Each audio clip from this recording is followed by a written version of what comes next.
It is a live look at Boardwalk Hall, where today the NJSIAA Wrestling Championships are here. Historic Boardwalk Hall. And for 28 wrestlers, it all comes down to this: the 2017 High School Wrestling Finals. Well, good to see everybody. Jimmy Cavallo, our entire News 12 Varsity gang, and welcome to the famous final scene for New Jersey high school wrestling. A sold-out capacity crowd here at Boardwalk Hall for the right to call yourself a New Jersey wrestling champ. Alongside of the call, the former Syracuse All-American, one of the best wrestling guys in America, Nick Garone. And Nick, Atlantic City is a place where your luck can change in a heartbeat. But for these wrestlers, what an opportunity. This title, whether it's New York, whether it's New Jersey, it's a badge of honor you'll carry with you the rest of your life. Well, that's what it is. You know, Jim, you have opportunities for these kids to be a state champ. That's in history. No matter what you do in your life, you can look back and say, in 2017, I was the best wrestler in my weight class in the entire state. And to do that with a state like New Jersey is just a phenomenal accolade to put on there. Basically, Nick, there's 14 wrestling classes. There's 28 storylines. You have guys coming back here as defending champs, and then you have guys who have been here before come that close, such as the case of Del Barton's Pat Glory, a runner-up in his first 2 years here. He's back as a junior. What an opportunity. I mean, Pat Glory is a stud, no doubt about it, but he is yet to taste that opportunity on the top of the stand. He's 42-0 this year. He walked through the semifinals with a tech fall and looked phenomenal. I think this is his year, but you know what? Joseph Argona might have something to say about that. You talk about motivation. Runner-up as a freshman, runner-up as a sophomore, Pat Glory back here as a junior. So Glory, the ultimate motivation. Then you have a guy like Shane Griffith of Bergen Catholic. And for Griffith, this is old hat coming here to Atlantic City looking for the title. He's been here as a freshman, state champ. He came back as a sophomore a year ago, state champ. He's now going to try and enter that Ring of Honor category of winning 3 New Jersey state championships. Wow. If you win 2 New Jersey state championships or even 1 New Jersey state championship, it's a phenomenal accomplishment. But for Griffith to come up and be able to do it as a junior, win his 3rd one, is just amazing. It could be a little bit pressure. He had a very tough semifinal match. But let me tell you, he's going for that 3rd one. Griffith will try and join his Crusader teammates, John Sebastian, now at Northwestern. Sebastian won 3 titles, and of course, the legend, the immortal Nick Soriano, who came here a year ago. And folks, Nick Soriano won 4 New Jersey state titles, finished his career undefeated as a New Jersey wrestler.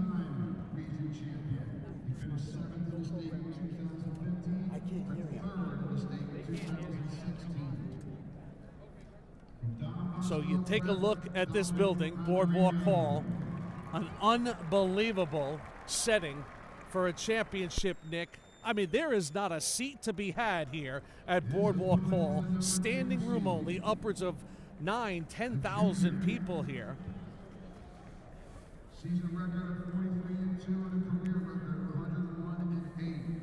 He's a 2-time district champion. So we will start now at 170 pounds. You're looking at Billy Janzer from the Crusaders of Delsea High School.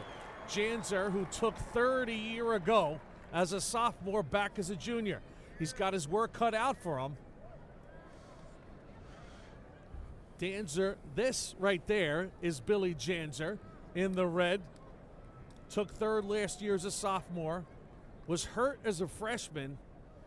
43-2 for Janzer. A moment ago, you saw Dominic Mandarino. Mandarino in the Don Bosco maroon, and there is Dominic Mandarino. 2 guys seeking their first title. Mandarino was a medalist a year ago, but it's now or never for Mandarino because he is a senior.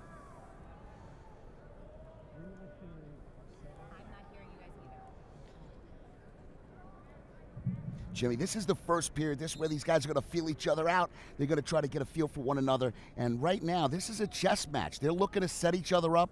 They're looking to get that first takedown. That first takedown is big, especially with everything on the line. I mean, these guys have wrestled.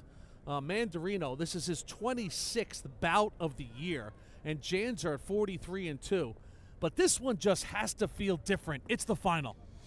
Exactly. When you're in the final, state final championship, in a state finals, you want, I mean, this is what you've worked for the last 3.5 months.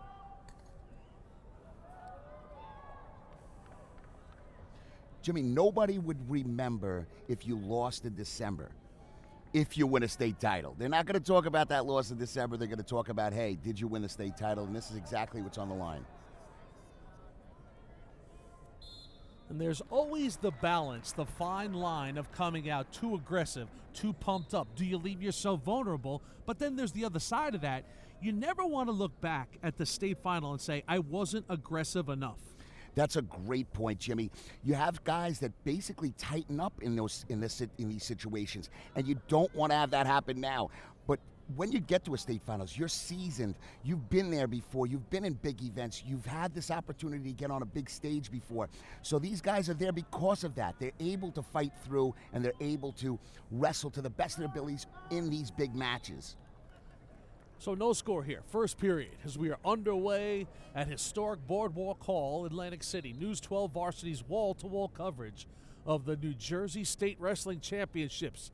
A super Saturday night of semifinals has taken us to this, the finals, here on Sunday afternoon in AC.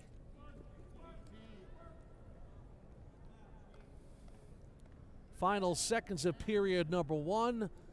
It'll end with no points on the board.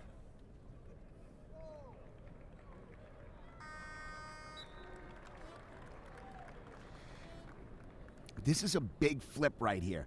Right now, Delsey, he has the opportunity to go down, score first, and that's big. If Janzer scores first, if it comes down to a sudden victory or a ride out, he has choice in that situation, and he does. He gets right out.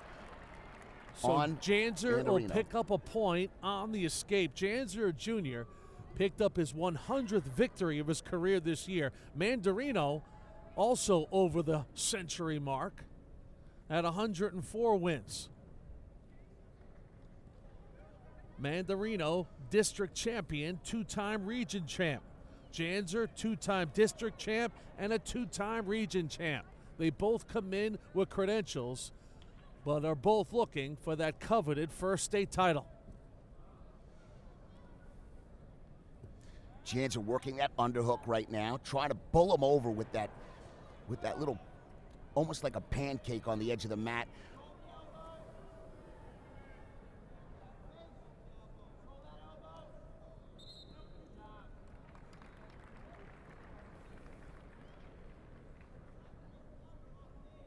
So just over a minute left here.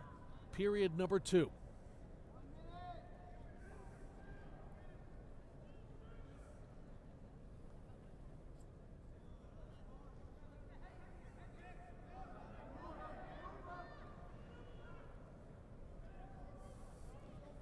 We will start this spectacular day of wrestling at 170 pounds. There is some strategy to that alignment as they will wind up for the main events in this 2017 New Jersey Finals. At 152 and 160, you will have 4 state champions entering those matches. Those will be our final 2 matches of the day. 4 state champs.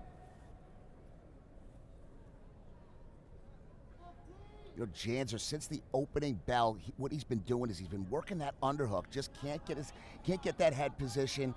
Mandarino's doing a really, and he almost throws him on his back right on the edge. But Mandarino's not giving in. He's not giving Janzer his tie-up. He's not letting him feel comfortable in what he's trying to create there. So, you know, Mandarino's doing a good job right now. Janzer will back off and will go to the third period. And Billy Janzer looks over to his coaches knowing he is 2 minutes away from his first ever state title, but the ever so slim 1-0 lead has now disappeared. He lets Mandarino out. We are tied at 1.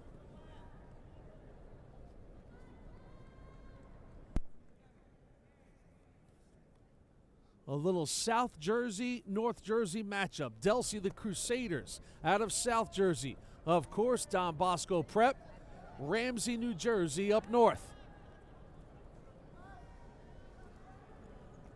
Final 90 seconds now, tied at 1.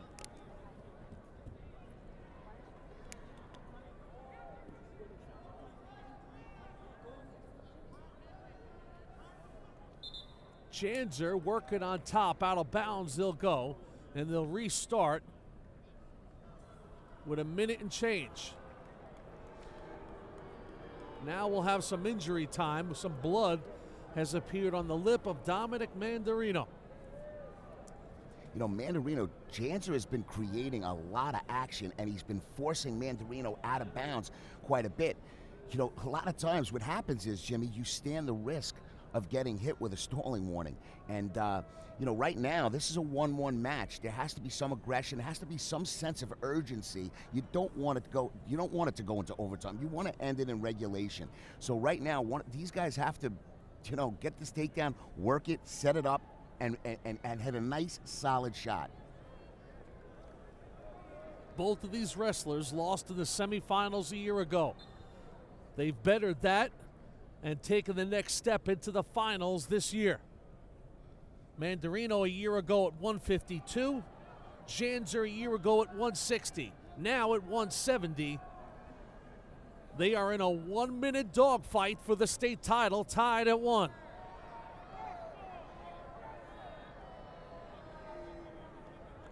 You hear it in the crowd. There he goes for that underhook again. You're hearing it in the crowd. You know, listen, the aggressor is Janzer. Oh, nice little shot.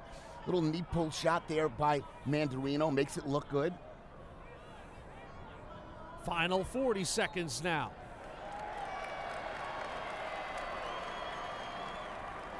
And he did get hit with that warning.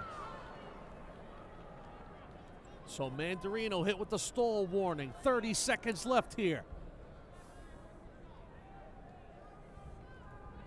Oh, nice knee pull by Janzer. Can he finish if he gets that ankle? If he gets that ankle, he should be pulling him all the way in. Oh, and Mandarino gets out of that, kicks out of that. And let me tell you, Jimmy, in those situations, you know, you risk getting fleeing the mat, but I think they're not going to decide a state title on fleeing the mat with less than 15 seconds left. Final 10 seconds now in regulation. Tied at 1. Time for one last shot in the final 5 here.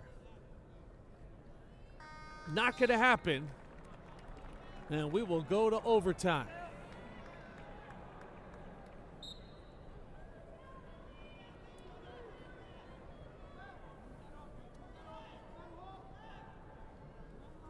Oh, nice throw by. Underhook. He threw that underhook into a single, a high single. Just couldn't capitalize on it. Right now, the first minute is from your feet. If there's no score right now after this, Jimmy, they go down. The one man goes down. If he gets out, they have to keep wrestling, and then the other man has an opportunity to go down. But in the sudden victory, whoever scored first gets the opportunity to choose what he wants, and usually they go down because in their interpretation is nobody's going to hold me for 30 seconds. That's why I'm going to pick down and get out on this guy and win it. That's why that first point scored is so important. So right now they're in that first overtime from their feet. 1 minute of OT. Final 10 seconds here once again.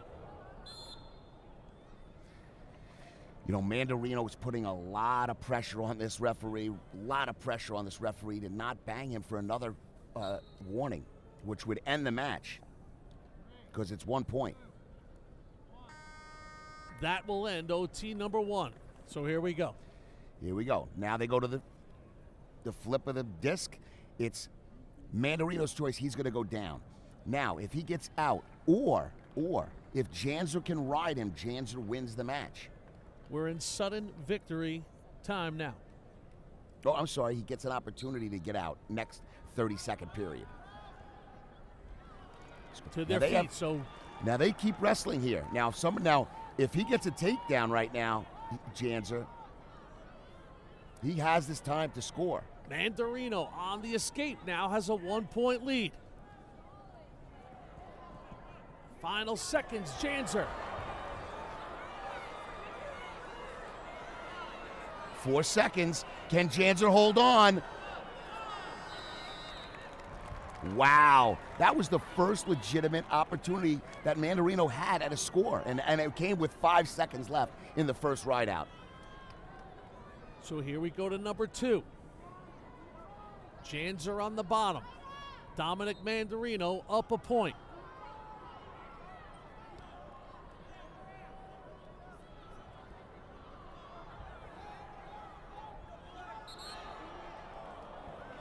Wow. This is 20 seconds left. I'll tell you right now, if Mandarino does that again and drops to a leg, that referee's going to hit him. He's not going to let Mandarino win like that. Janzer to his feet. Oh, if he gets reversal. No, he gets his, we're all tied up here, Jimmy. Tied at 2, so Billy Janzer would not be denied.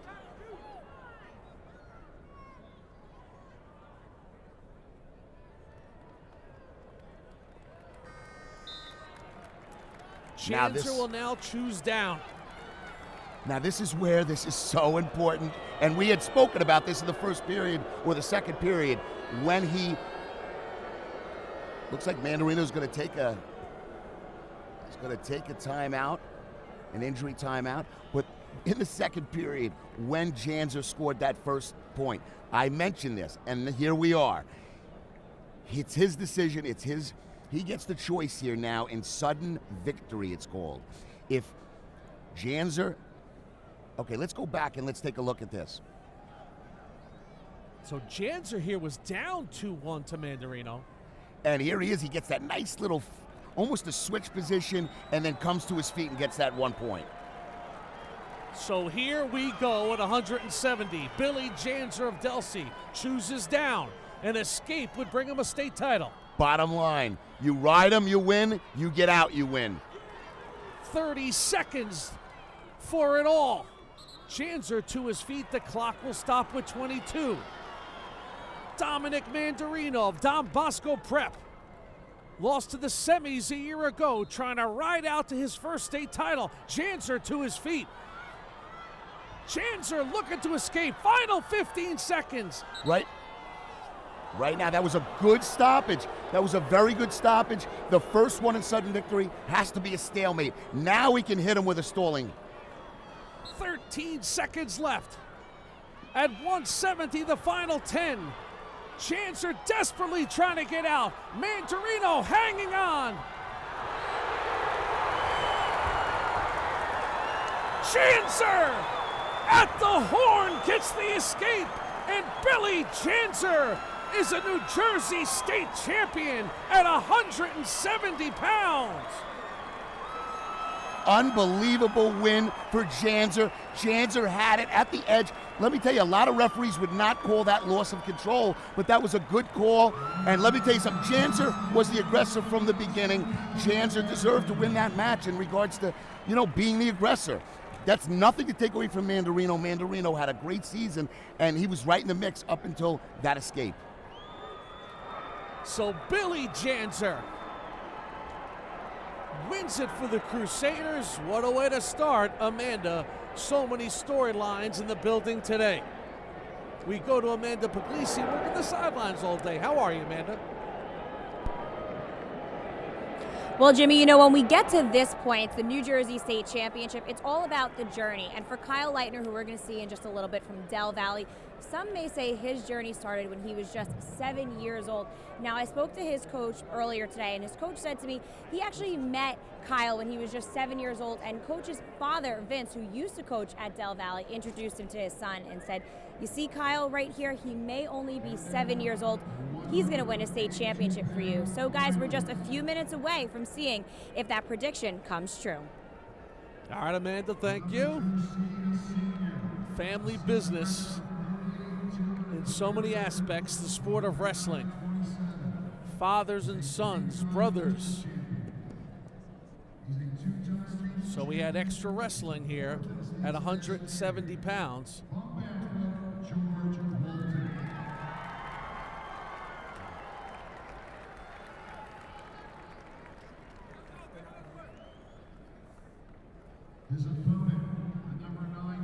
So now to 182 pounds.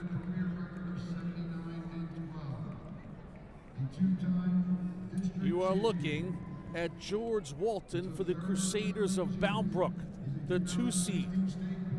Took 4th a year ago at 170.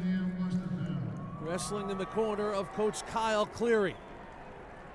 He'll be taking on Scotch Plains Fanwood High's Sam Woosterfeld. What a story Sam has been for the Raiders. A 9 seed is the junior, a guy who never placed before. Nick, he beat the number 1 seed Shane Sasinski of Northern Highlands in the quarters, and in the semi had an overtime victory to get here. What a ride, what a run for Sam Woosterfeld. Well, Woosterfeld, he has had an incredible tournament in all sense of the words. And, you know, George Walton, in his own right, has had a fantastic tournament. Even though he's the 2nd seed, he has done a fantastic job. He had a real tough semifinal match, winning 6-5 in that match. But he's one of 3 Boundbrook wrestlers to be in the finals right now. So Woosterfeld in white, George Walton in the black trim with red and white. Just underway here at 182. 2 wrestlers seeking their first state title.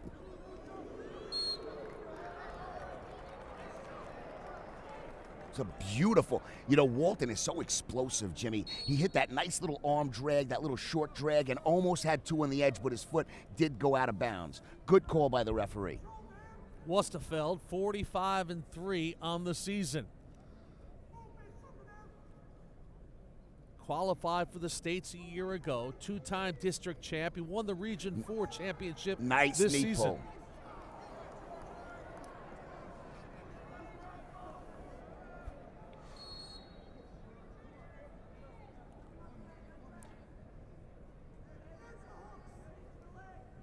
Can Woosterfeld pull off this Cinderella ride that he's had in the state tournament, or will Walton be just too tough for him? Walton, a 3-time district champ, 2-time region champ. Woosterfeld had a body lock on Walton, couldn't finish it, and Walton got away with almost a definite takedown right there. Walton has that leg high on Woosterfeld. Right now he's got to kick that leg out, finish that off, and he comes to the head. Oh, and he puts Woosterfeld almost on his back. He'll pick up a deuce here on a takedown with George Walton. So George Walton, the senior, 109 wins in his career, an outstanding career. The 110th win of his career would last a lifetime. It would be the most meaningful win of his career, of his high school wrestling career. And, you know, being a state all-state gives you that taste. Sometimes these guys need to get on that podium as we come to the end of the first period. But, Jimmy, they need to be on that podium. Now, right here, he gets that leg up real high, Woosterfeld, and instead of kicking it out, pulls on that collar tie and almost gets him right on his back. Nice finish, textbook finish right there by George Walton. Period number 2 now.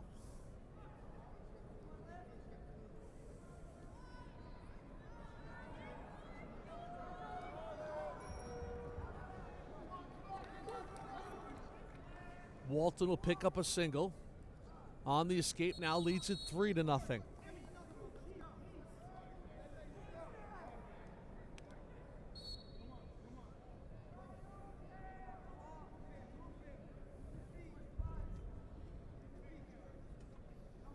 Woosterfeld beat L.J. Castellano of Del Barton in overtime in the semis. That let everybody know his epic victory over the top seed Shane Sasinski in the quarters was no fluke. Nice shot but can't finish. Westerfeld is just so tough. He's really tough to score on.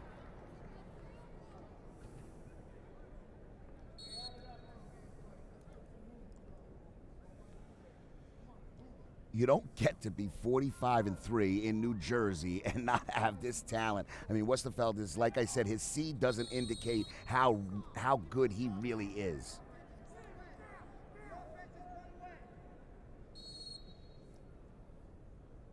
Final minute now, period number 2.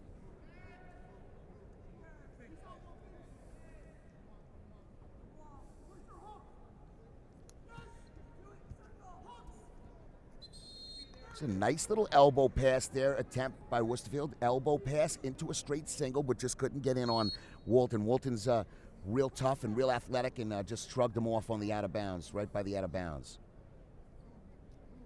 Goes for those double underhooks again, Westerfeld.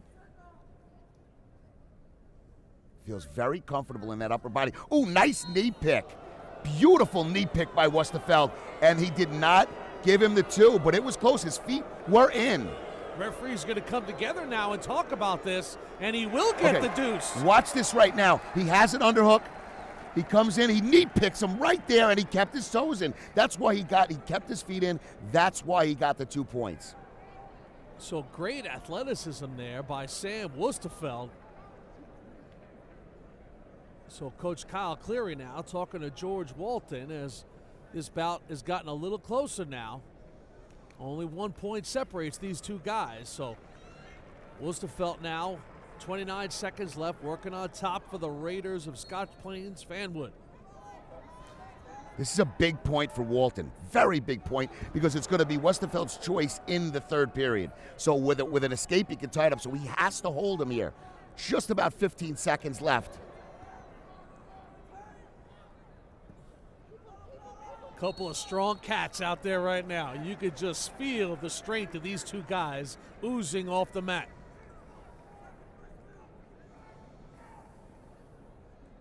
Final 10 seconds now, period number 2.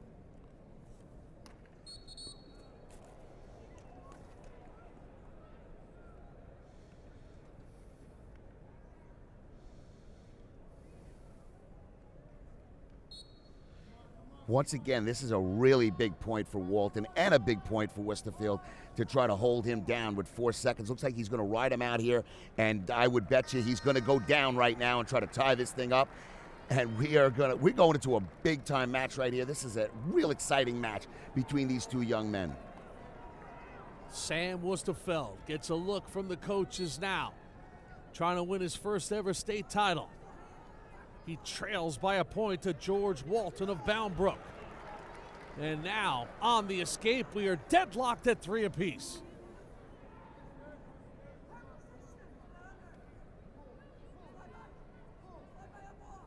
Oh, little duck.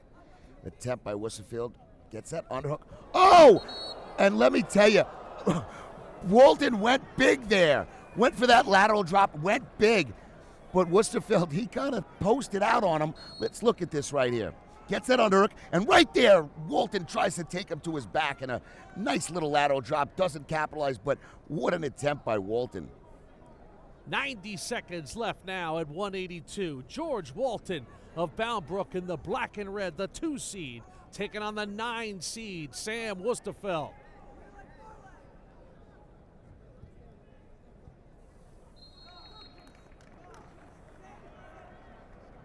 Good action in this bout at 182. You just feel like there's one more big move left in this match. You know, you never know with these two, because the history of this match shows that neither one of them are really afraid to go big, and that's exciting. Under 1 minute left now. Westerfeld better. When he's in that over and under position, he really has to be careful, because if he pushes too much, that's setting that lateral up or a big throw for Walton. 45 seconds left now, tied at 3.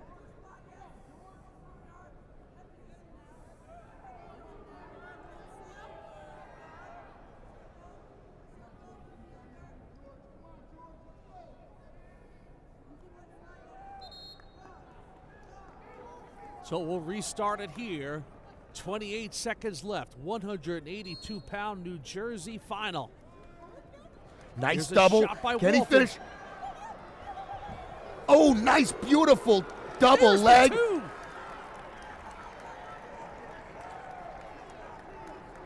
Nice double leg by Walton right there, and good finish. And that's what you have to do against the wrestler. With 8 seconds left, it looks like Walton's going to hang on for this, even if Westerfield gets out. George Walton of Bound Brook, who came here a year ago and finished 4th at 170. Not this time! Georgie Boy Walton is a state champ at 182 pounds. The Crusaders of Bound Brook are in the house. Great match. Jimmy, that was a really close match, but an exciting match. Well, opportunity knocked when Brandon Key, the defending champ, the #1 seed, was removed from the equation due to injury. Key couldn't go. Walton and Worcester fell to the finals, and George Walton wins the state championship. Okay, here you go. Nice. He sets it up, moving his feet, gets in on that double and drives right through, tries the inside leg trip, but then powers through on a nice little angle there and gets the 2 right at the end. Good job by George Walton. You know, it's just one of those things. The defending champ, Brandon Key, would have been the top seed. He gets hurt. If you're in the 182 bracket, you just felt like there was more of an opportunity when the defending champ gets hurt. George Walton took advantage of it. Absolutely, but you know what? This is the way you have to look at it. You can't worry about who's not there. You worry about who is there. And the people that were there, George Walton beat them all, and he's a state champ. Junior season record of 41-2 and a career record of 63-12. Was a two-time district champion. In the regions, he took second in 2016, region champion in 2017. From Delaware Valley, Kyle Leitner.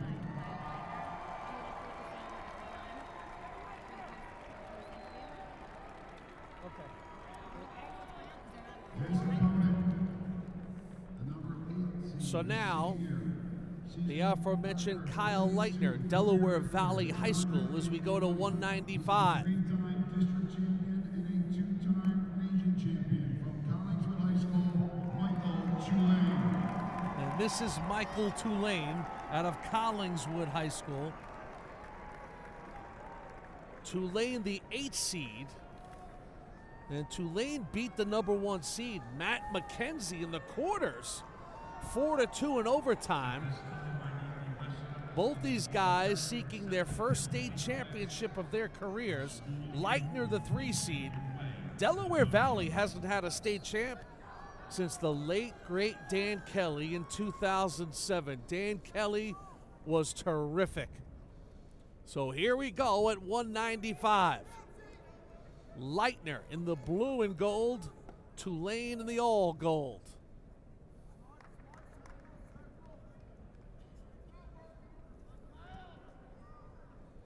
Both of these wrestlers, Jimmy, did not get on the stand last year, so this is a big, big opportunity for both of them. Not only to get on the stand, they're both finalists. They're both going to be either runner-up or a state champ, but to claim that state title. Talane's a senior. This is his last shot. So Tulane out of Collingswood High. Both these guys similar build, stoutly built at 195. No real height differential here. Just a little muscle mass on muscle mass.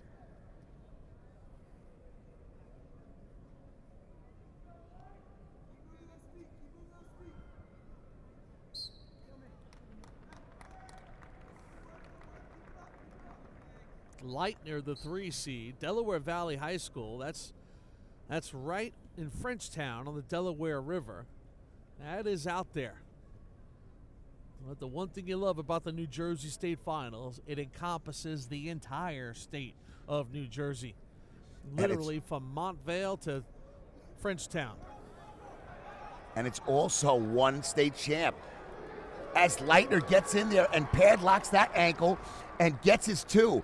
You know, Taulane had that leg in there and could have came around and got a side headlock, which would have been a Merkel position, and he would have got the 2. But I think Leitner felt it, had that sixth sense in his head going off and kind of pushed that arm over and got behind him for his 2. So that could have went either way. So Leitner, the junior, looking for his 42nd win on the season. District 17 champ. Region 5 champ was Leitner. Stalemate now.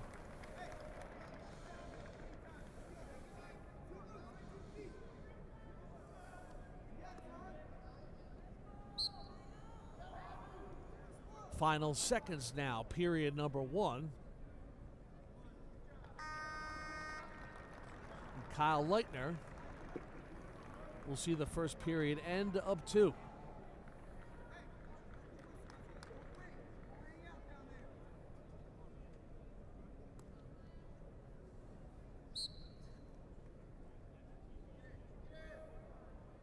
One thing about a guy like Michael Taulane, Nick, when you beat the number 1 seed in the quarters, it gives you a world of confidence heading into that semis, and he showed it by getting here to the finals.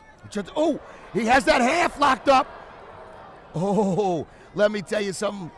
Taulane was in a little bit of trouble. Oh, and he's got a side cradle. He better keep that leg back or he's going to get in a bad position with Leitner. Leitner had 2 situations right there, Jimmy, where he could have put Taulane on his back, and Taulane stayed out of that. But you're right. You beat the first seed in a tournament, and that gives you the confidence to know that you could beat just about anyone because they expected him to beat everyone as getting the first seed or however the points shook out. But both of these wrestlers, you know, over 40 wins in the state of New Jersey is just an amazing feat in itself. So, you know, that these guys are champions in their own right, and they are studs. Yeah, these 2 guys combined 81-3 on the season. Right now, Kyle Leitner working from on top, has a 2-0 lead with 1 minute left here in this second period.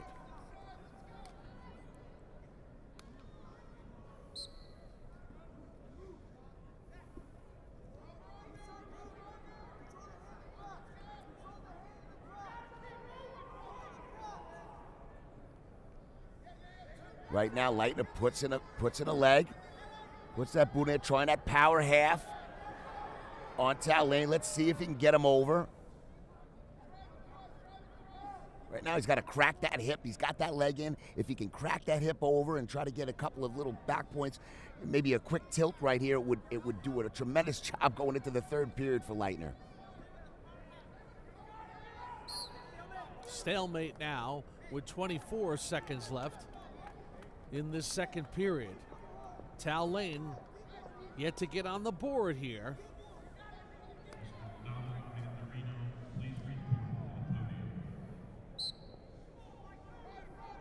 This is a big point right now for Taulane. Big point, because if he can get out and Leitner gets out in the third period, you're only a takedown away with just about 10 seconds left in this period. Oh, that was big. That's a big penalty point given up by Leitner. He gets called for locking hands, which is 1 point for Taulane. So Taulane will get on the board on the hand lock. If you can get a quick escape here. We will go to the third period at 195 pounds. 2 wrestlers separated by 1 point. Kyle Leitner out of Delaware Valley High School on the bottom. The 3 seed taking on Michael Taulane now. Taulane working on top out of Collingswood High.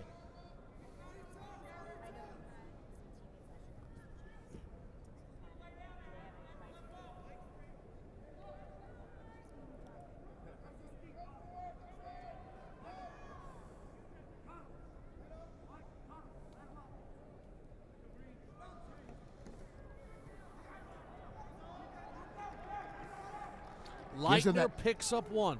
Gives him that escape, because you know what? A tough, hard-nosed kid like Leitner, who is not easy to turn. The strategy here is, Jimmy, give him the point, get down by a takedown, and then go after him. Now you have more time to set up your takedowns and get that takedown to tie it up.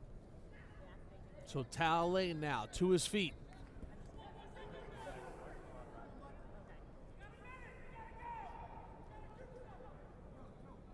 It is go time now for Michael Tal Lane. Under 1 minute left at 195 pounds, and he trails by 2. Right now, Leitner's holding that wrist down there. You know, that could be considered stalling, just holding that, but he calls a stalemate. That's a good call by the referee. Back to their feet we go. Final 45 seconds. Delaware Valley hasn't had a participant in the finals since 2010. Nice swing single attempt right there. He's got to get that wrist free, and he's got to come after him. He's got just about 20 seconds left, Jimmy. Tal Lane, he's a senior. He's got to go for it.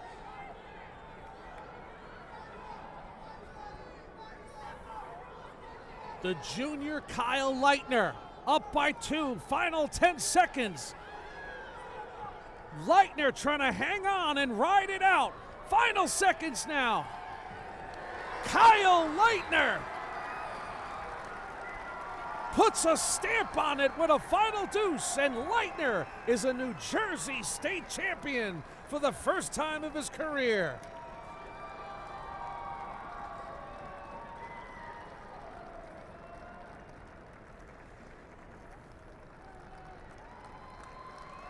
Rock solid performance by Leitner at 195.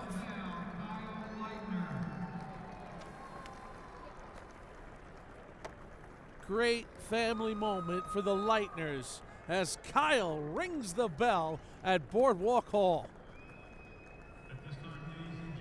What a match. At 182 pounds, the Crusaders of Bellbrook saw George Walton take home the top prize. He's with Amanda. Well, George, you finished 4th last year. You are now a state champion. What was the difference this year compared to last? I worked harder in the summer. I had to, focus on getting better on my feet, getting better on top, getting better in every position.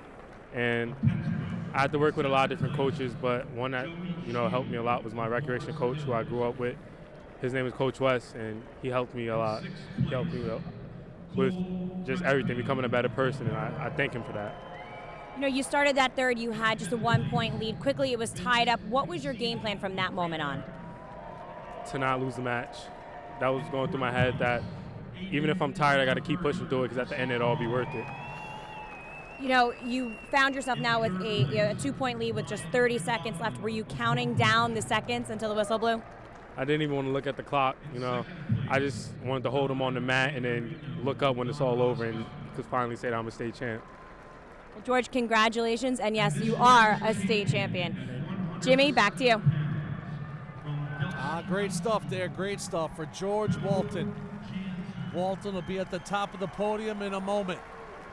As you see the 170-pounders and Billy Janzer. And boy, for Janzer, that's got to feel good holding that placard with his name in the one spot that matters. Let me tell you, Jimmy, when you're up there all the nights of sucking weight and not eating and all the runs and all the dedication that you put into it, all the times that you felt like, wow, this is just crazy and I'm working hard and I'm doing it, when you're on the top of that podium, none of that matters anymore. All you're thinking about is, I'm a state champ, and it's the best feeling in the world. Great job by Billy Janzer. Great season. Some great photos here. New Jersey does such a wonderful job at running this event.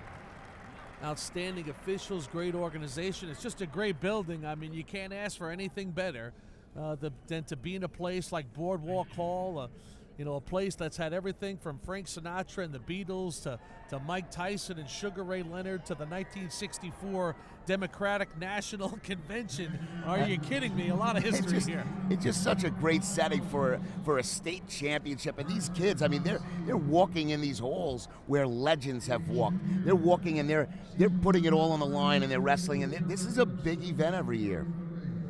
It's undoubtedly the biggest high school event in New Jersey when you think about just the sheer number of people that'll walk through the doors here this weekend.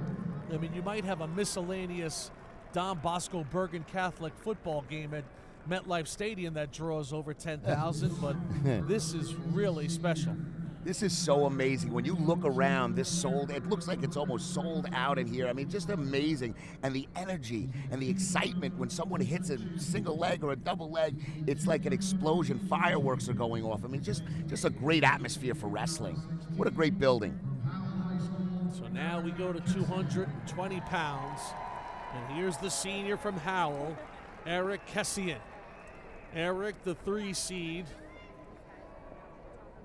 wrestling in his final match for Howell. Last state title for Howell was 2008, Joey Langle. Joey now the assistant coach at Howell. Kessian, his next stop will be to represent our nation. He is bound for West Point Army. 8th last year at 220 for Kessian. He made the jump now to the finals. But taking on Don Bosco Preps, left side of your screen, Peter Asciardi, the junior. Peter has won a lot of tight matches. Both these guys looking for their first ever state title. Well, that's what you have to do. When you win tight matches in a tournament as tough as the New Jersey State Championships, you have to have a short memory. You can't go in there and say, okay, I only beat this guy by 1 point, and I won in overtime. What you have to do is you have to put it behind you. Nice shot, nice single leg by Kessian. Let's see if he can capitalize on this beautiful shot right now on Asciardi. Nice, and he's got a Turk. If he can elevate that Turk right there and circle towards his head, he might get some backs out of this, Jimmy. So Kessian picking up a couple points here. Kessian gets him on his back. But did he get swipes? The referee, the official says no. But he still got that Turk in place. Can he elevate? So Eric Kessian, the 3 seed. What a win Kessian had in the semis. A last-second takedown in double overtime as he beat Zach Del Vecchio of South Plainfield. He is carrying that momentum into the finals. Had an opportunity to watch both these wrestlers yesterday in their semifinal matches, and they were both real exciting matches. Asciardi beat Lacombe in the last seconds, got some back points on Lacombe as we get hit with a stalemate. But both of them had exciting matches yesterday in the semis. So, they've had a day to rest. They've had a day to reflect and work on some game plans against each other. It's not like the old days, Jimmy, where you had no intel on guys. All you got to do is go to YouTube and find out somebody wrestling and see what they do. And both these guys know what each other do. But Kessian is just looking real tough right here. Asciardi trying to break free to get that point on the board. He will not be able to. Nice. Way to ride. Good riding job by Kessian to hold Asciardi down. Final 10 seconds Oh, now. he lets him out with 1. 6 seconds. On the back door, he'll pick up a point on the escape. Well, Peter Asciardi, so Don Bosco's junior, 33 wins on the season, cuts the lead in half.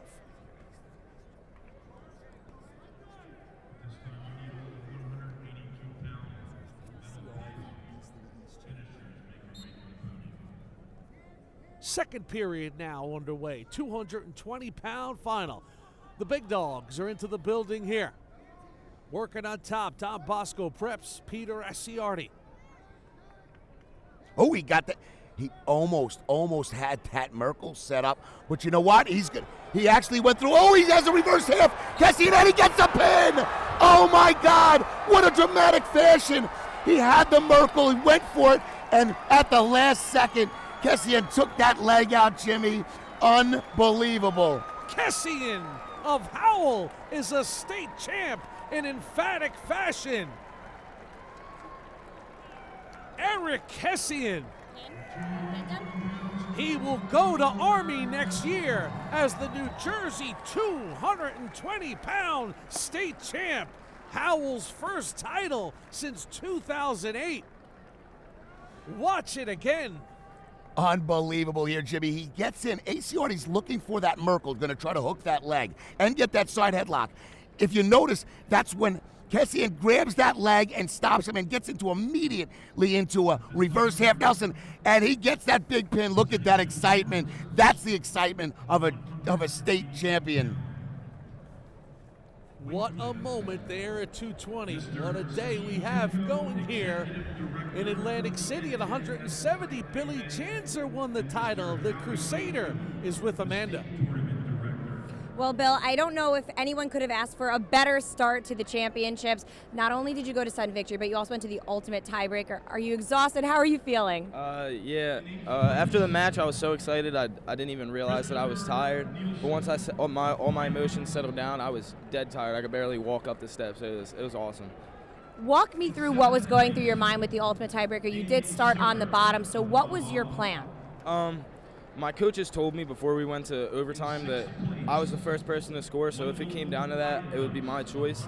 So I knew no matter what happened in those first two periods of top and bottom, it was my choice in the ultimate tiebreaker, and I figured if I picked bottom, I could get out and win. You faced Mandarino in December, and he beat you. So what did you learn from that match that helped you today? After that match, basically, I knew everything that Mandarino does, and we studied the tape because there was a video of me wrestling him, and I just watched what I did wrong and watched everything he did, and all year we just worked on being able to counter his attacks and get to my offense. Thanks so much, Bill. Congratulations. Wow, how about that celebration by Janser? You know, Nick, you've been around the high school wrestling championships in New York State for a long time and New Jersey. There is nothing like the moment at the Horn when these kids realize their dreams have been real. You know, it is an amazing feeling, and, you know, you hate to even talk about yourself, but I won a state title in high school, and I remember that feeling. I ran up into the crowd and grabbed my parents and my brother, and it's just almost a euphoric feeling, Jimmy, because it's everything, especially if it's your first one. I mean, you know, every one of them is great, but if it's your first one, it's just that euphoric feeling where you're almost overwhelmed with emotion because everything has come together for you as a wrestler. It's amazing. And a moment ago, Eric Kessian, I mean, when you think about Kessian at 220, he nearly saw his Atlantic City trip come to an end in the semis. He gets a late takedown in double overtime to sort of survive and advance in the semis, and then a pin in the finals. Amazing. It really was amazing. Kessian, when he was in that semifinal match yesterday, the place exploded when he got that takedown at the last second. And literally, there was seconds on the clock when he got the takedown to win the match.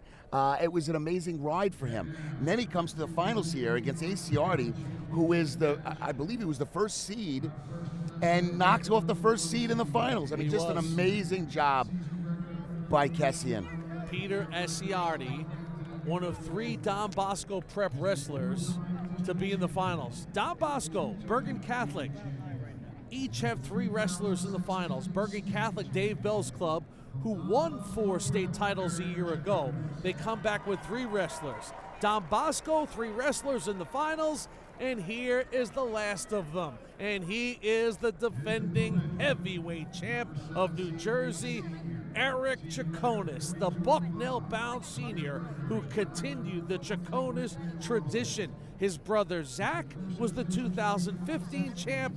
Eric Chaconus won it a year ago as a junior. He comes back for the famous final scene of his career to defend his heavyweight title.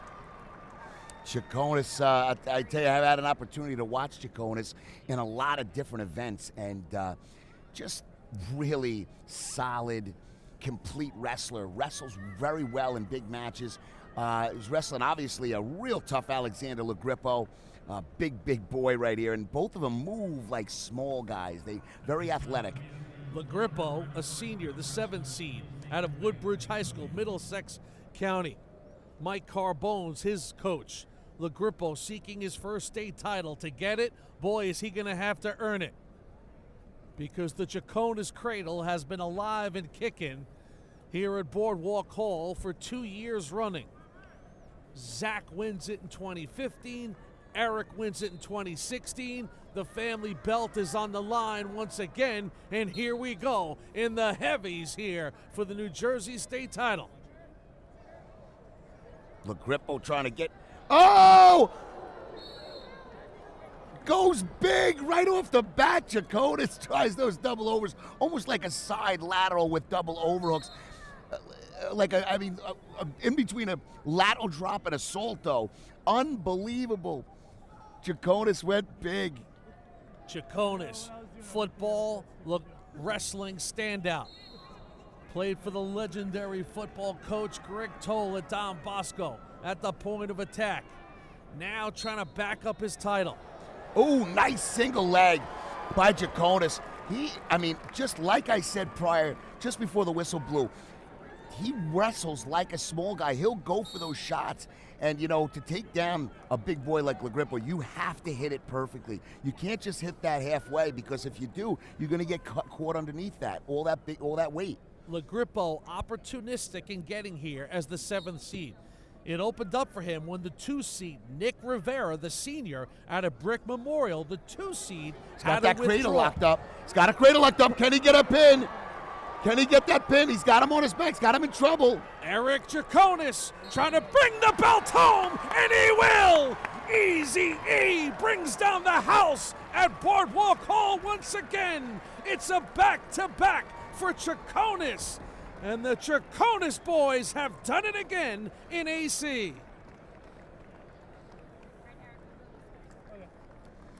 Unbelievable. Jimmy, 2 big pins back-to-back in the heavyweights, with the heavyweights, the 220s and the 285s. What dramatics. Eric Chaconus will head off to Bucknell as a 2-time champ. What a move. Well, he gets in there. He gets that cradle locked up. And Chaconus, he is tough in there. He was not giving that cradle up. And right here, LaGrippo was in trouble. As soon as he came up top, Eddie gets the big pin. Look at that excitement. The Chaconus cradle has done it again at Boardwalk Hall. Eric Chaconus bringing the title back to Ramsey, New Jersey. Unbelievable. So we saw a pin at heavy. We saw a pin at 220. Eric Kessian is bringing the title to Howell. He's with Amanda. Eric, so far we've seen some of these bouts that have needed extra time. You didn't need any extra time to get that state title. How does it feel? Oh, it feels amazing. There's no other feeling like it, to finally get all the hard work paid off and to finally get that title. It's an unbelievable feeling. We always say that wrestling is a journey. Tell me a little bit about the journey that you have been on that has gotten you here. Well, throughout my whole career, we've had a plan, me and the coaches. Sophomore year was to finally get to states, junior year to place, senior year to win. Now that we put in all the hard work in the off season and in the room, now that we finally got that state title, it's just great. Now next for you, you're going to be wrestling at West Point. How do you feel now knowing that you're going to such a great place and you have a New Jersey state title under your belt? Oh, I can't wait. Now it's like the credentials under it for when I get in there. I'm going to feel a lot better with the confidence and stuff when I'm wrestling the college guys. It's just going to make me a better wrestler and everything. Congratulations and best of luck at West Point. Thank you. It's just great stuff there with Kessian, because you know how it goes in the wrestling circuits. The Howell wrestling community was thinking, Eric has a chance, but he's going to have to earn it. He's going to have to prove it. Boy, did Kessian prove it. He really did. What an unbelievable finish to a senior year for Kessian. Gets that big pin, and the way he did it, AC already went for that Merkle, like I had mentioned, and Howell just caught that leg and caught him on his back, and just an amazing final so far. A lot of excitement, a lot of big moves.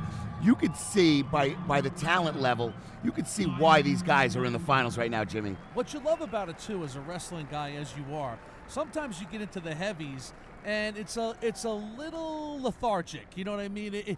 But my gosh, the athleticism of these guys, 285 pounds, 220 pounds, they were moving and grooving out there. They really were. That's a great way to put it. Moving and grooving. And usually you're right. You have matches that are a little bit flat. You got them pushing back. They got collar ties. It's little snap downs, go behinds, but not a lot of. These two matches were exciting. They brought the roof off this place, especially with that, what did you call it? Chaconus what? The Chaconus Cradle, The man. Chaconus Cradle. It's a legendary Chaconus move. I love it.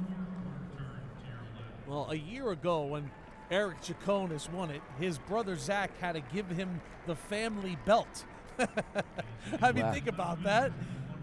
Zach wins it in 2015. They make a belt. Eric wins it in 2016. He's got to give him the belt. Eric's going to keep the belt now. And the great story for the Chaconus boys is the fact that Zach Chaconus was a runner-up as a sophomore, lost by a point. As a junior, he lost in 2 overtimes, and Zach Chaconus won it as a senior. Eric now wins it as a junior and a senior. So basically, you're talking about, for the Chaconus family, 5 straight years they've had one of their boys in the finals. Could you imagine them fighting over a pork chop at home at the dinner table? Oh my God, it must be unbelievable. Nick said that, not me, boys. Those guys are big boys and they're tough. And let me tell you, what a great family and they did amazing things in the wrestling community here in New Jersey and should be very proud of their boys. No question, no question. And it's about the journey. And now the journey goes, we go from the Big Cats to the Fly Boys, 106 pounds. And this is Sammy Alvarez for the Green Knights of SJR, St. Joseph Regional. It's about 6 miles away from Don Bosco Prep, where Eric Chaconus resides. He's taking on Anthony Clark of Del Barton, 2 schools very familiar with one another.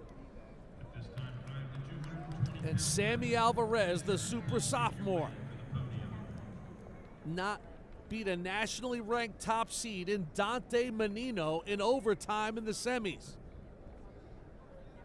And for Anthony Clark, how about this guy? A freshman, 9th grader.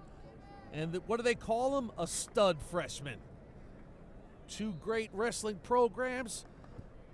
Del Barton coached by Brian Stahl. And St. Joe's, what a boost they got to their program when one of their immortals, the great Damian Logan, took over the reins as the head coach of St. Joe's. Logan, a 3-time New Jersey State champ, 4-time finalist. So here we go at 106. Let me tell you, yesterday when I was I did the semifinals. I did Alvarez's semifinal match, and he is so tough to score. And if you don't hit things clean on him, you're not going to get him. He goes into a funk position. He's very, very good in those funk positions where if somebody gets in on his leg, he'll come underneath, he'll grab a leg. He ends up coming out on top off of other people's moves. So he's a good counter wrestler, and he's got a lot of talent, but he's up against a very, very talented Anthony Clark today. So both these guys seeking their first title. Sammy Alvarez, the sophomore, never placed before. Now he's in the finals. Only 1 loss on the year for Alvarez. He lost at the Escape the Pack to the #1 contender in America. Nice single leg, straight single. Let's see if he can shelve that. Goes into a, oh, and he gets him over on his back. Beautiful roll through tilt position. Let's see if Alvarez got caught right there, but let me tell you something. Alvarez could actually come through and get a takedown off of this.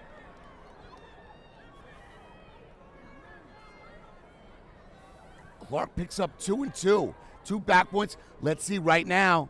Let's see if he can finish this. Clark jumping out to a 4-point lead here in the first period. 10 seconds. Alvarez has to move quickly. Unbelievable action here.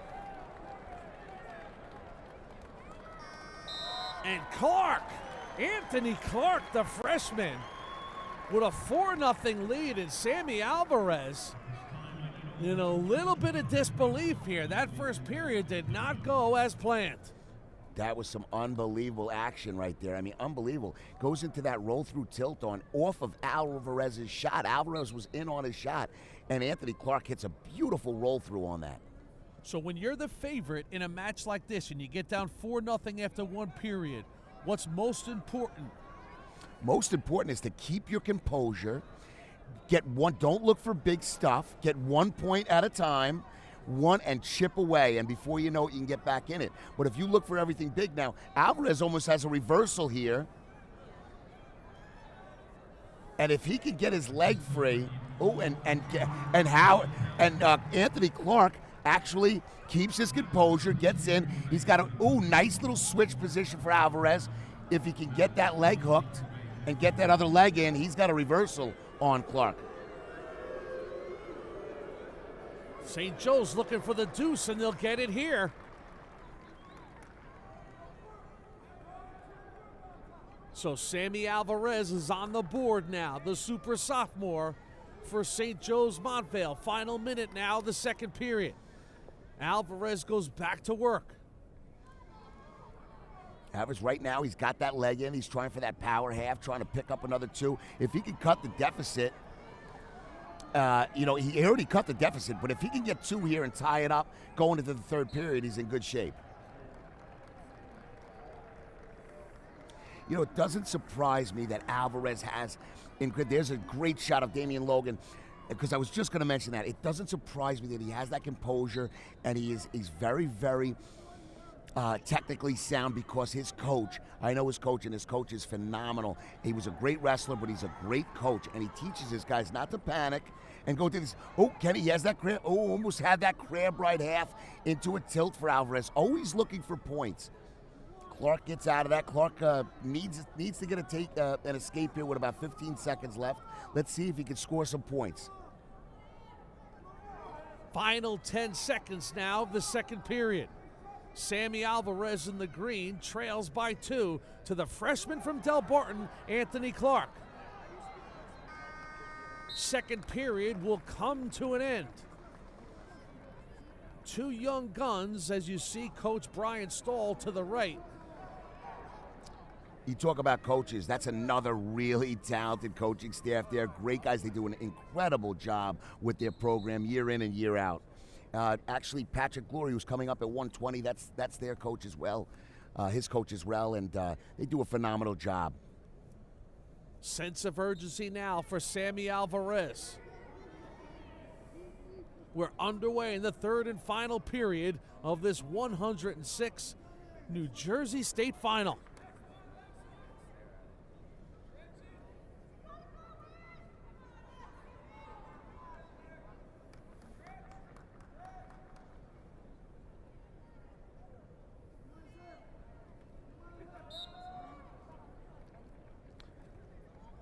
Calls that quick stalemate, which is a good call, because if you're not scoring points, it's really the Alvarez's advantage right there to get that stalemate call.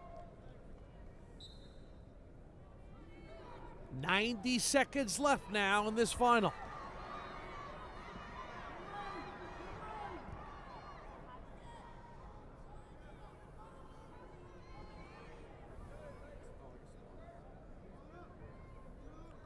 Sammy Alvarez trying to dig out of the early hole. He saw Anthony Clark put him in. Clark jumped out 4-0 very quickly in this match. And now the freshman is 1 minute away from winning a state title. Right now it's decision. It could come down to decision time right here for Damian Logan and Alvarez. With about 50 seconds left, do you cut him and try to come up with a move to Clark's back? Because all Clark has to do is stay in good position and not get turned, and he wins the state title.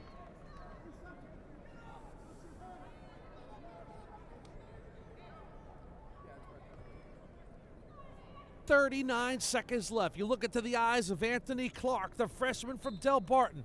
Damian Logan looks over from the St. Joe's corner at Sammy Alvarez, his super sophomore. He's up against it now.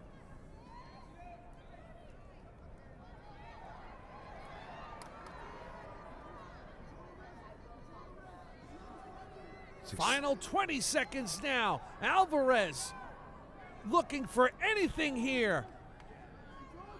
Extremely frustrating.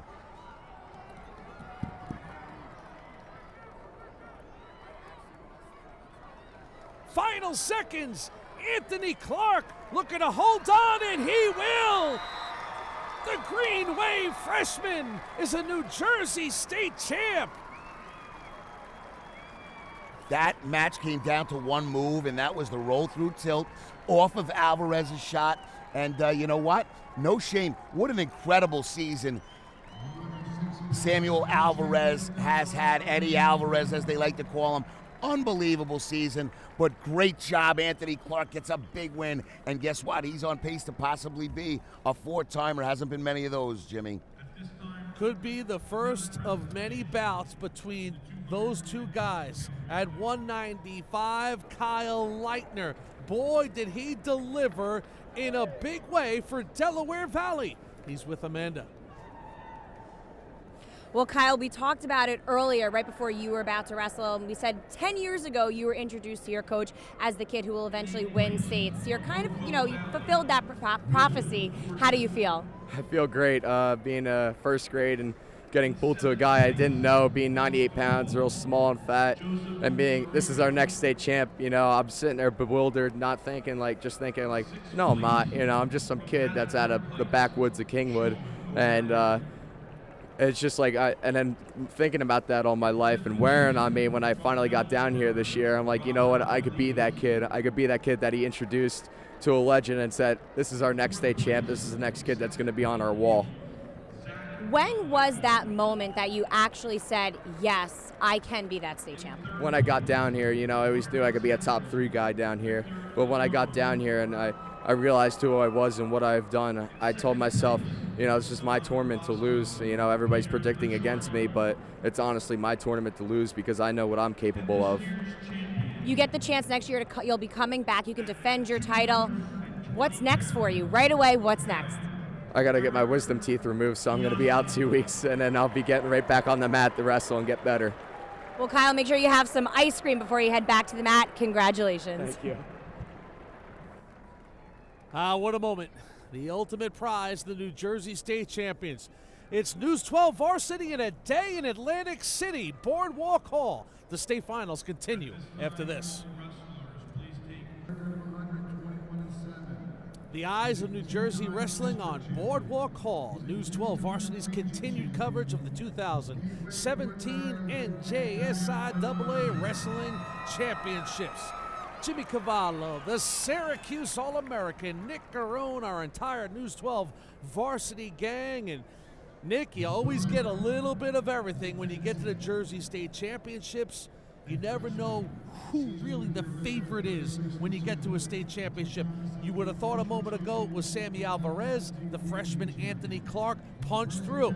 Now we go to 113 pounds. Two outstanding wrestlers entering the fray with this one, too. Well, you really don't. You can't. That's why we wrestle the matches, Jimmy. That's why we wrestle the matches. Because you can't say on paper, you could say accolades, you could use records, but at the end of the day, you have to get out there and you have to execute. You have to execute during the matches. And let me tell you something. Clark did a fantastic job winning that match. So here we go, 113. In the blue and white is Anthony Menino. Twin brother of Dante, the top seed out of Gateway High School, seeking his first title, just a junior. Taking on another freshman. This is Robert Howard for Bergen Catholic in the white trimmed with maroon. And Robert Howard wrestling for Coach Dave Bell. What a freshman season this stud has had.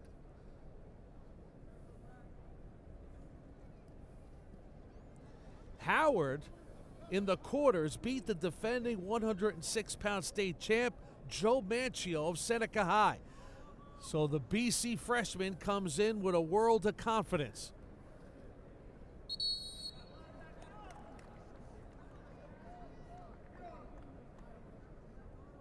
The top seed, though, the junior, Menino.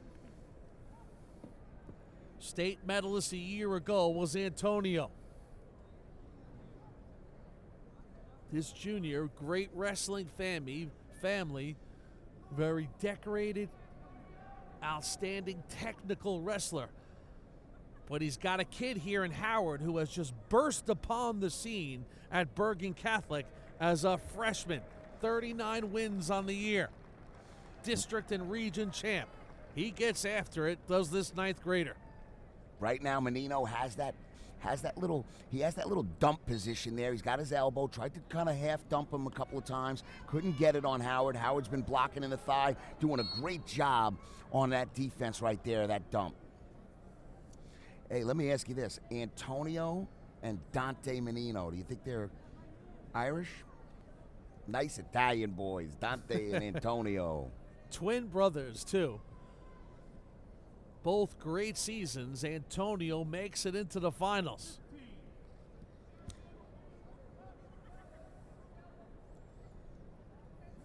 And the thing about it is, when you're a junior like Menino and you think, oh, it's a freshman now. Remember, this is New Jersey.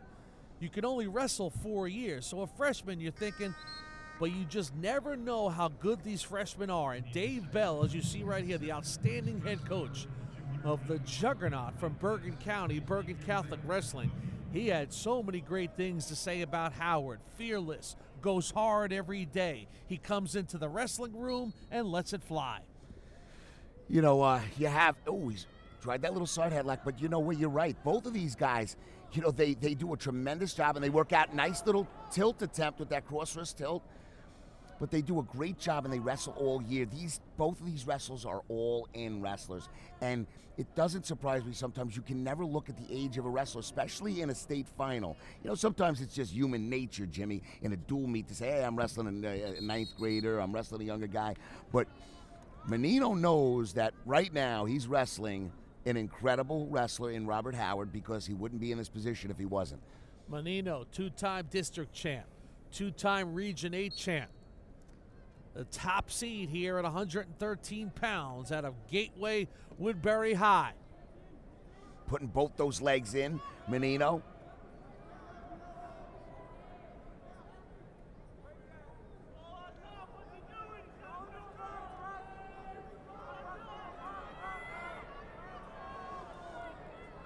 Got to get those hips flat. They're yelling, stalling on top, but he's got to get those legs. He had to break them down. Good call on that stalemate.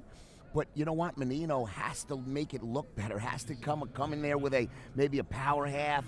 You know, maybe an attempt at getting that leg and maybe cracking that hip to get a tilt off of that. He has to do a better job rather than just riding on top with that. And Howard, nice hip heist out of there and gets his point right away as soon as the whistle blows. So Robert Howard breaks through first here. Just under 1 minute to go in the second period.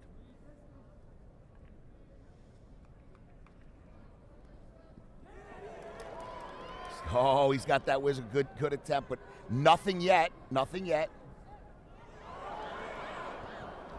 Look at the toughness of Howard to fight it off. It's amazing. Both of these guys are just real tough.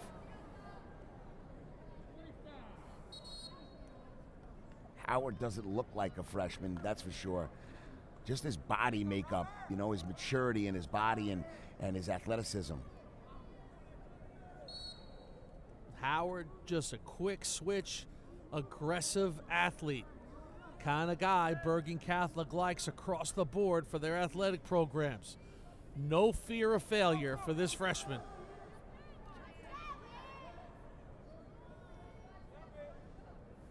Five seconds left. So we will go to the third period here at 113 pounds, and the top seed yet to get on the board. Robert Howard of Bergen Catholic leads by just 1 point. Antonio Menino starting on the bottom, the top seed, trying to win his first title. He'll get that point now and tie this match at 1. So here we go. 2 minutes for it all at 113.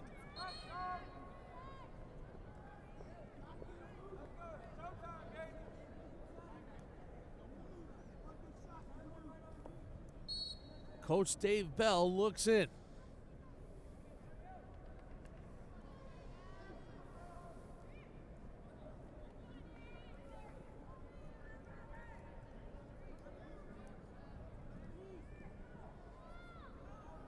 Just about 90 seconds left to go in this match, and I'll tell you right now, these guys are evenly matched. I mean, it's just a lot of people say, oh, there's not a lot of action, there's no takedowns, but this is strategy. If you love the sport of wrestling, and you have to appreciate the chess match that's going on right now. These guys are actually trying to set each other up, going one way. Right now, Howard tries that little cross knee pick to get him on his hip.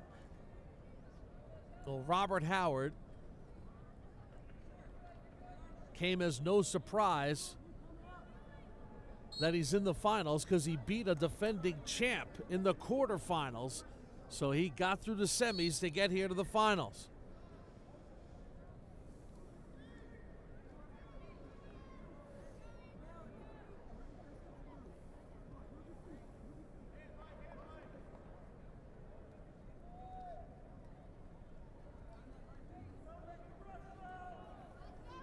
Final 40 seconds now, tied at 1.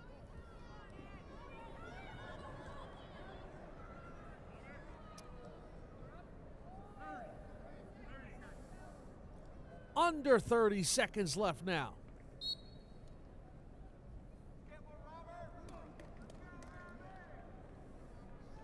Robbie Howard.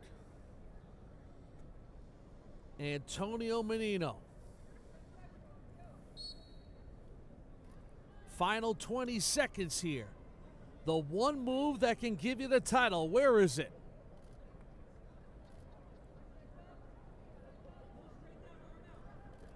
Oh, nice little attempt at a shrug by Howard.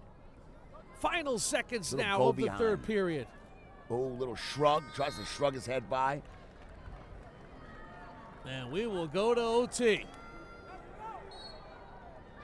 1 minute on the board in this first overtime.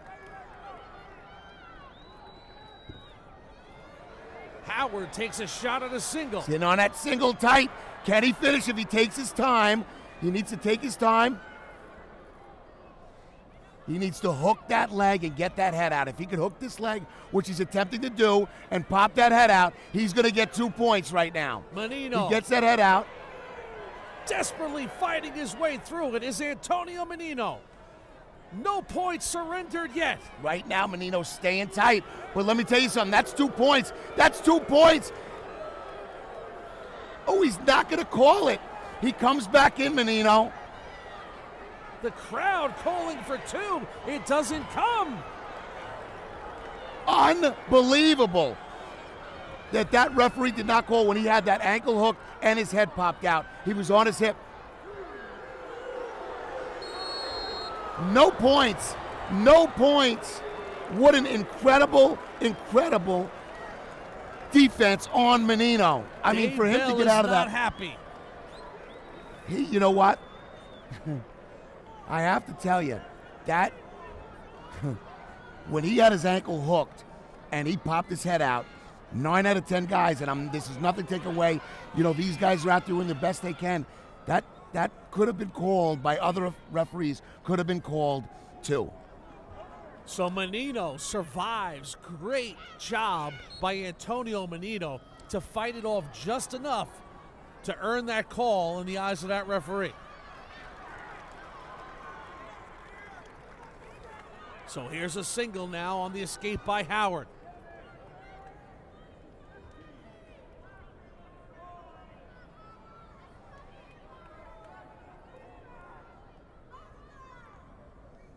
Final seconds now of this second OT.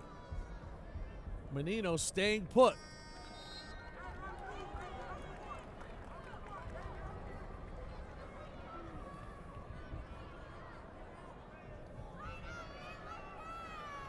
So Gateway High.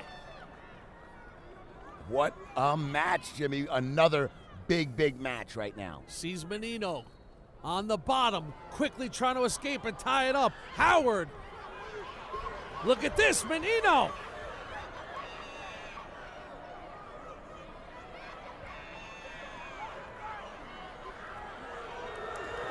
To a lock hands and a reversal. That's 3 points. That's unbelievable right there. Let me tell you, that was an incredible reversal, but he got a locked hands, Howard. Antonio Menino has flipped the script here. And now leads by 1.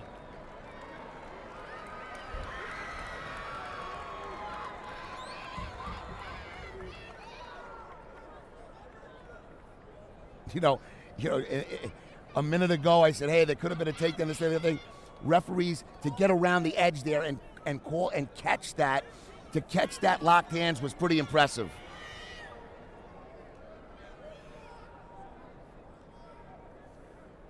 Menino will cut him loose.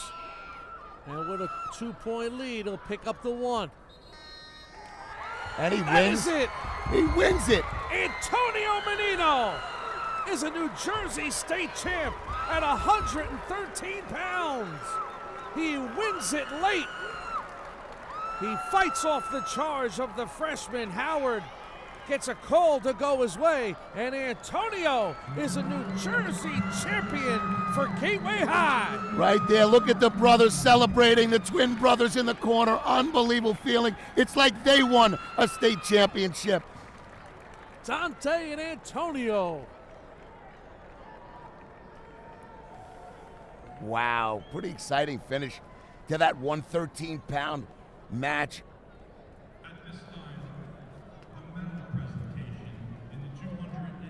The top seed was up against it, taking on the freshman Robert Howard. Now watch Right. Menino here, Right the here, decisive move. He comes around, goes into a funk position, comes out, gets head and chest high, gets some height, tries to wrap around, and right at the end here, he gets that leg and he hooks and then he puts him in danger. The big thing was he turned towards his head. He didn't turn towards his legs, and that's why Menino got those 2 points. As he turned towards his head, he had to let go on. Howard had to let go of the grip. And just what a finish. What a finish by Menino. Now look at the medal stand, and that's a big Chaconus smile on top.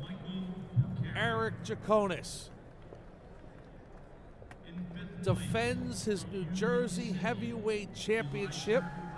The runner-up to his left, Alex Lagrippo.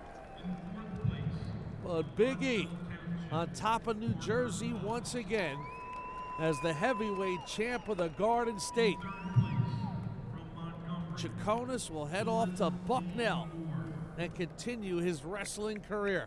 In second place, from Woodbridge, Alexander Lagrippo. Steve Timko handing out a few medals. Chaconus with the Rare Breed t-shirt. And why not? 85 pounds, from Don Bosco, Eric Chaconus.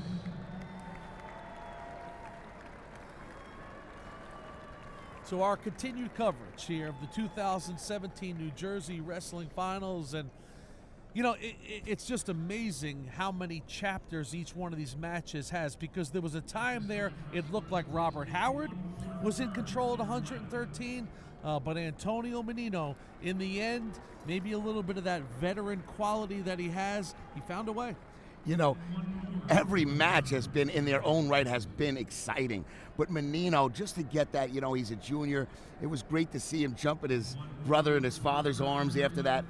Just an unbelievably explosive matchup by both wrestlers. Both had their opportunities, but Menino at the last second pulled it out and just state championship for Menino. And give credit to his brother Dante. He was upset, you know, in the eyes of a lot of people along the way. They had hoped maybe to get them both into the finals, but being the great twin brother that he is, Dante Menino was in the corner waiting for Antonio to come for that celebratory hug. That's great to see. You love to see that type of stuff, and I can tell you this right now, it has been a fantastic, fantastic New Jersey State Championship. And now, 120 pounds. Well, the one thing you always get in the state wrestling championships, no matter what state, is storylines. There are stories of redemption. There are stories of trials and tribulations. You could have a story of continued greatness. You know, but when you get to this 120 pounds, this is Joe Aragona out of Pope John. He's a sophomore, state medalist a year ago. Great run to the final for Joe Aragona.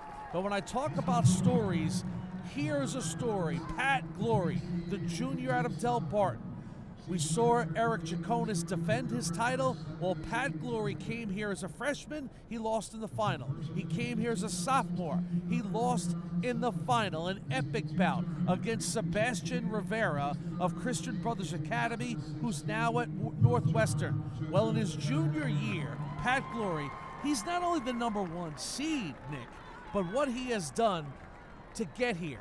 A pin, a major decision, a tech fall. Pat Glory has been a man on a mission. He's been nothing less than spectacular in his run to the state championship final. To tech fall somebody in the semifinals of states is an amazing feat. Like you said, he's been dominant all through there, but more importantly, he's one of 3 undefeated wrestlers in the finals. He's looking for that state championship, and being a second place finisher twice gives you that hunger. You want to get on the top of that stand all season. Last year, the last 2 years, he had 365 days to think about this moment right here. And what's amazing about it, and it's just how sports works, is even though Pat Glory is 45-0, none of it means anything to him if he doesn't win here today. In his own eyes, in the Pat Glory wrestling soul, if he doesn't win here today, it will be another bitter disappointment and really devalue an unbelievable 45-0 season. Which is crazy if you think about it. Right. Because any one of these kids that is in the stands right now, that didn't place in this tournament, if you told them, listen, I want you to sign a contract right now, and you're going to be a 3-time state runner-up, I guarantee they would sign that piece of paper. But you're right. Once you're in that situation, once you've tasted that getting to the finals, the next step is to win it. And Pat Glory, I've heard him in the past say, this would be a disappointment if I can't win this. But he's up against a real tough Joseph Aragona. Joseph Aragona has had a great season in his own right, 41-2, an unbelievable semifinal win. So this is a very solid kid. But you have Pat Glory, who's ranked #1 in the country at this weight. Pat Glory, a 3-time District 9 champ, 3-time Region 3 champ. Joe Aragona won a district title in 2016. He's also a 2-time Region 3 champ. Glory will break through here and pick up a deuce and leads it 2-0 with about 20 seconds left here in period #1. So a good start for Pat Glory, the top seed.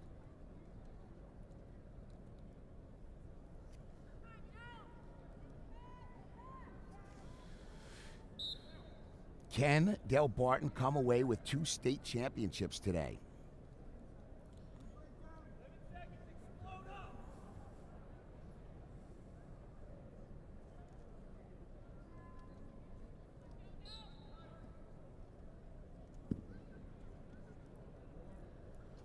Final seconds now. Pat Glory will see the clock disappear, and he'll lead 2-0 after 1 period.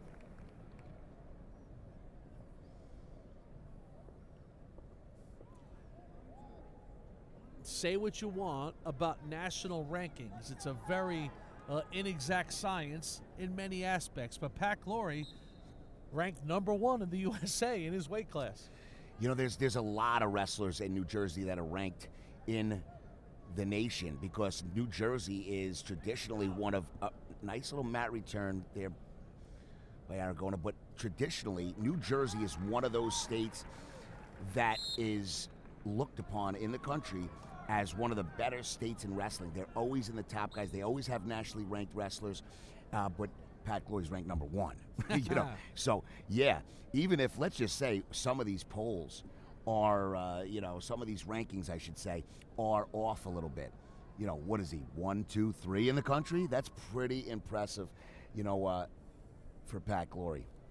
Glory with the 3-0 lead picks up an escape to start this period. So in control now of the sophomore Joe Aragona. Aragona just a 10th grader. But a great run here to the final for Aragona after medaling a year ago.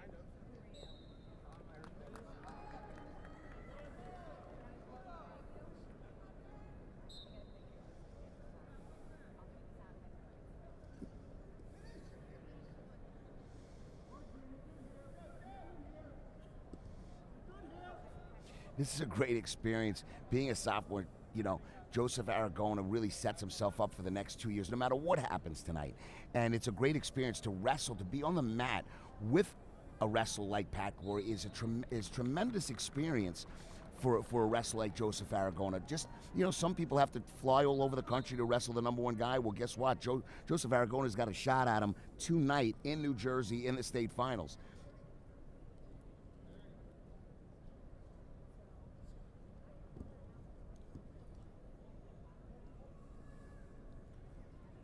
Final 20 seconds now. 120-pound New Jersey State Final.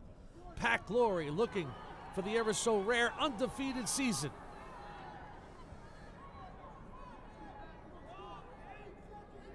Aragona trying to hold his ground. Oh, that's nice. He fought that off real nice. I mean, Aragona did a tremendous job. You know, not many people can hold that off, that attack by Pat Glory. Pat Glory gets in on that leg. He's going to finish on 9 out of 10 guys. And, you know, and Joseph Aragona did a fantastic job defending that. Now Pat Glory looks up, Nick. He's got 2 minutes left. He's got a 3-point lead here in the state finals. What's in his mind now? Is there some strategy here, or does he just stay aggressive? Well, I think the reason why Pat Glory is so successful is I don't think he really looks at the scores and thinks about holding on. I think he in his mindset is I have to continually score points. I can't let go and not be on the attack, because if you do and you start protecting leads, that's when bad things happen. And I think Pat Glory is just enough of a seasoned, experienced wrestler that he knows he can't just hang on right here. He's got to keep scoring, keep aggressive, that aggressive technique that he has and that style that he has as he throws in a leg on Aragona. So as Coach Stahl looks in from the Del Barton corner, his dynamic junior Pat Glory has a 3-point lead here with 1:14 left. Coach Stahl can barely watch now. He wants it so much for Pat Glory. Gets that point. Here you go, 3-1. Aragona now on the board. Aragona, he's to take that away from tying it up with Pat Glory. I mean, he's whatever happens, he's made a great account for himself being here, and he deserves to be here. Aragona's wrestling great. Yeah, wrestling for Coach Will Livingston, Pope John High School. He is giving Pat Glory everything he can handle here in the finals. Glory has been as dominant as you can be in this tournament. Pin, major decision, tech fall. He has sliced through the competition. But now, with 25 seconds left in the final, he leads by 2, trying to hang on for that elusive state title. Pat Glory can taste it. 15 seconds left. He knows what's in front of him, and right now Aragona has to at least try something. What's the difference between losing 3-1 or 5-1? He's got to go after him. 4 seconds, 3 as seconds, a freshman, 2, Pat 1. Lost in the final as a sophomore. He lost in the final as a junior. This time the glory goes to Pat. Pat Glory is a New Jersey State champion. Del Barton has another one. The perfect season is complete for Glory. What a story.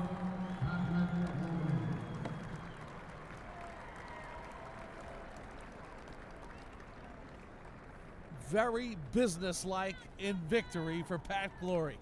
Class act. You know, just another day at the office for Pat Glory, winning matches.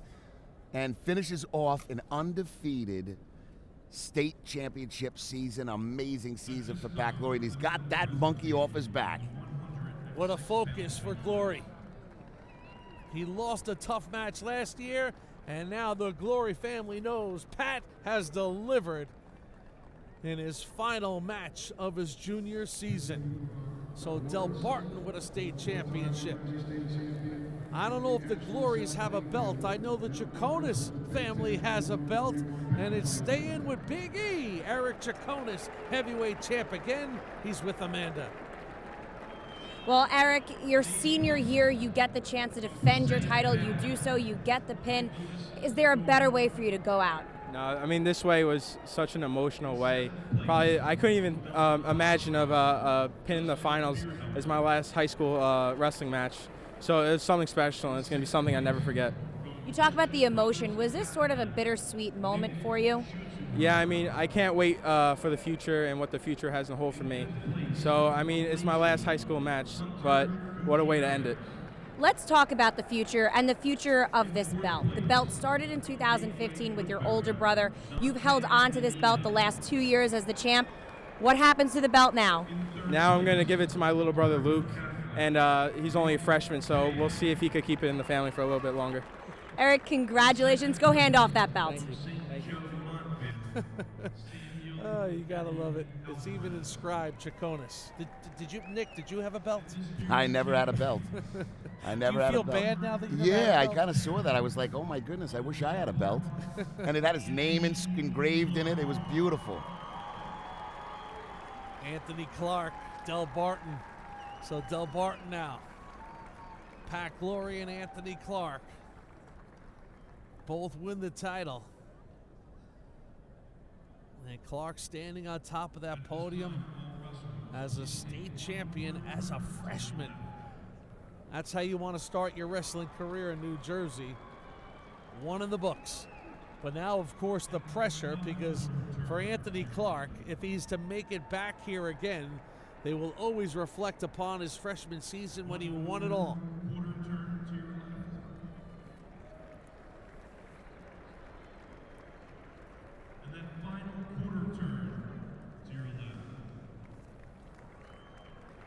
There's not too many four-timers in this state.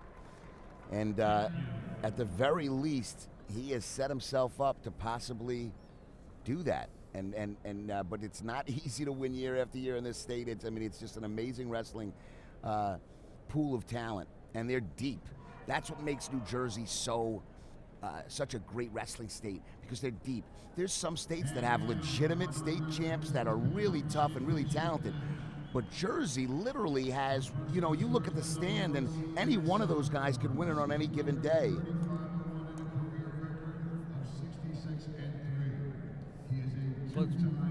It's what makes it the event that this is.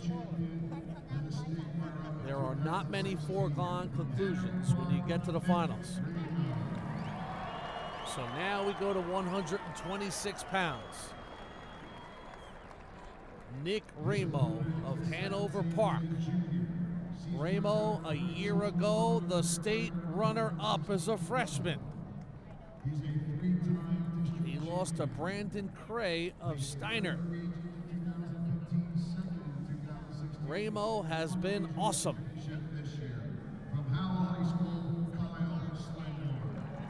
Taking on Kyle Slendorn, the 7 seed out of Howell High School, this junior.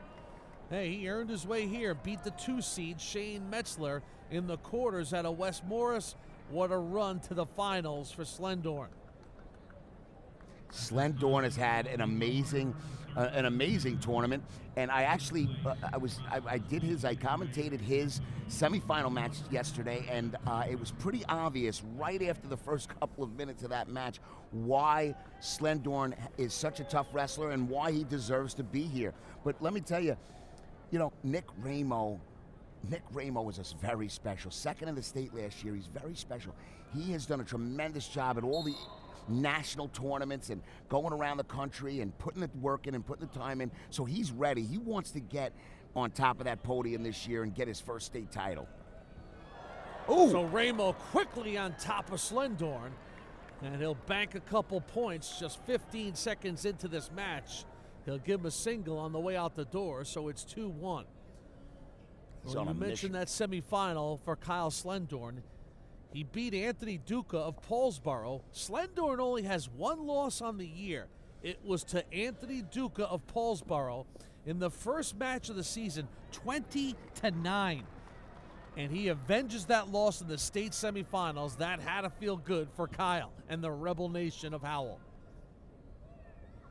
Can Slendorn join his teammate in winning a state title here, and can Nick Ramo get his first state title here? Another little dramatic setup here for him as Nick Ramo gets another takedown. One of the things about Nick Ramo that I've noticed because I've seen him wrestle quite a bit. He has that tenacity, that attack style wrestling. He's like a machine. He'll come after you and he will go after you for 6 full minutes. So if you're not in shape and if you're not ready, he's going to wear you down and he's going to take it to you. Scrappy, intense, energy. Nick Ramo, 2-time district champ, 2-time Region 3 champ, just a sophomore. Whatever happens in this match, it's been quite a run for the Rebels of Howell High School. They win their first ever Group 5 title, and earlier today, Eric Kessian won at 220 pounds. He is a New Jersey state champ. Can Kyle Slendoran find a little more magic here in the finals up against Nick Ramo? It's not going to be easy. I'm sorry, Jimmy. I just saw that real quick, and I had to say, beautiful throw by. He caught him coming in and threw that arm by to get another 2 at the end of the period. And Nick Ramo with a commanding 6-2 lead here. So Ramo maybe took a little look at the time, so the seconds ticking away. Why not go for something here? Right here, Slandor comes in, he gets that underhook and throws it right by over his shoulder and gets another 2. To the second period we go.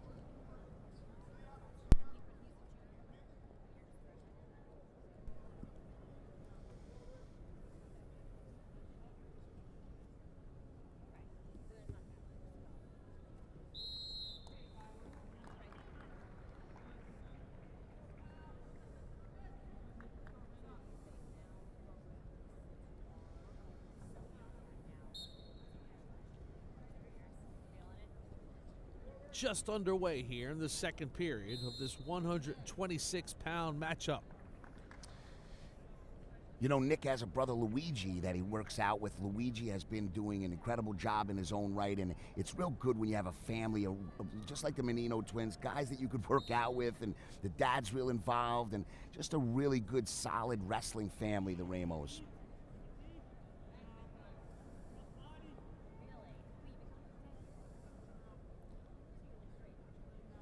So Slendorn. See if Slendorn can score a couple of points here. He needs to do something right now. Hanging on, Ramo trying to escape. Slendorn will get another grab on him.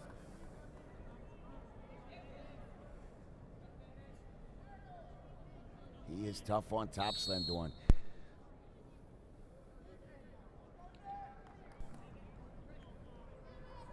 So they'll restart it with just under 1 minute left here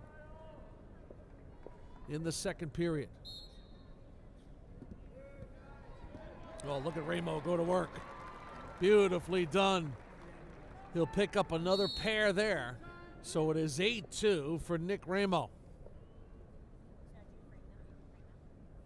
Now Ramo clutching that left ankle.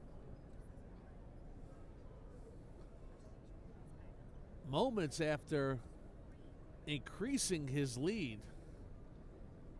Now leads by 5. He'll require some medical attention. They're working on that left ankle of Nick Ramo.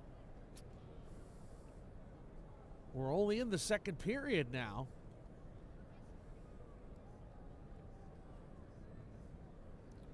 Let's see if he could put weight on that foot. That's a bad injury to have in wrestling. Right here, comes in there, goes around the corner, and right here it's Slendorn doesn't really do too much, and you really can't see where that ankle kind of twisted, but you know, maybe it's just the angle you came down on it, he came down on it. I just didn't really see a big roll on that ankle, but either way, Ramo's back to action right now. As a wrestler, do you have a sense of when you're taking on a wounded animal, so to speak? No doubt about it. You know, and sometimes if your opponent sees that there's an injury, or you know, you're kind of fading in the end of the periods and stuff, if that's a time to jump, that gets your adrenaline going. That's a time to step it up and go after that wrestler and try to get on top of him, especially Nick Ramo. Maybe his ankle is, you know, maybe it's a little sore, whatever the case may be, or maybe you kind of twinged it or tweaked it, but Slendorn's looking at it like, you know, now I got an opportunity here. So yes, you do kind of smell blood. 2 periods in the books. Nick Ramo, 2 minutes away from his first title. Runner-up a year ago, nursing a fresh ankle injury on that left ankle, but he seems to have recovered now and is back in his groove. He leads by 5 here over Kyle Slendorn. And now he'll pile up some points again. Same move once again. He's really doing an incredible job on Slendorn with that. As soon as he comes in there, gets that underhook, and he's hitting that nice little throw by on that underhook side. And just now, he almost had that little butcher tied up with that tricep, and he could have ran it over and got some backs off of it. And Slendorn fought off of that and did a tremendous job. This is one of those matches where you're looking at Nick Ramo as the top seed, and you're saying to yourself, this is how a top seed looks in the state finals. He has been efficient, he has been aggressive, and he is well on his way now to his first state title after being a runner-up a year ago. Yeah, and you know what? He made his adjustments. He made his improvements on the offseason, came back, he prepared himself, and he came back real strong this year, and he had a fantastic year. I mean, he's 39-1, and he's poised to win his first state title as a sophomore.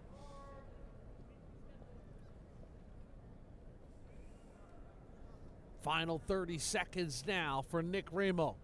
Kyle Slendorn looking for one last rush here. Slendorn, who knocked off the number 2 seed in the quarters, trying to take out the top seed here, Nick Ramo. But Ramo has been in control. Final 15 seconds now. Nick Ramo, he can smell it. All he's got to do is stay in good position right now. Doesn't need to be tying up because Slendorn's looking for something big. There it is. Slick Nick Ramo of Hanover Park, the super sophomore, is a New Jersey state champion. He caps off his 10th grade season with the ultimate hardware at Boardwalk Hall.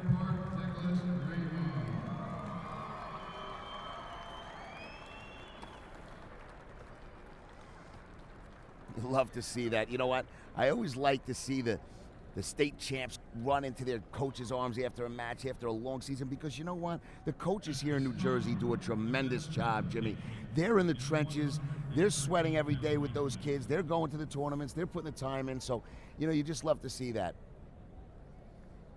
It's good stuff, and his family and friends, they know the time he's put in. There's the Ramo Nation right there, those cats right there. Ramo Nation, there it is. Great stuff there for Ramo. A few moments ago, Anthony Clark of Del Barton. He was the underdog against Sammy Alvarez. Well, the underdog is the state champ at 106. Anthony Clark is with Amanda. Anthony, you have been coming to Boardwalk Hall for so many years and watching the state championship. What is it like for you now to wrestle in this arena and to win?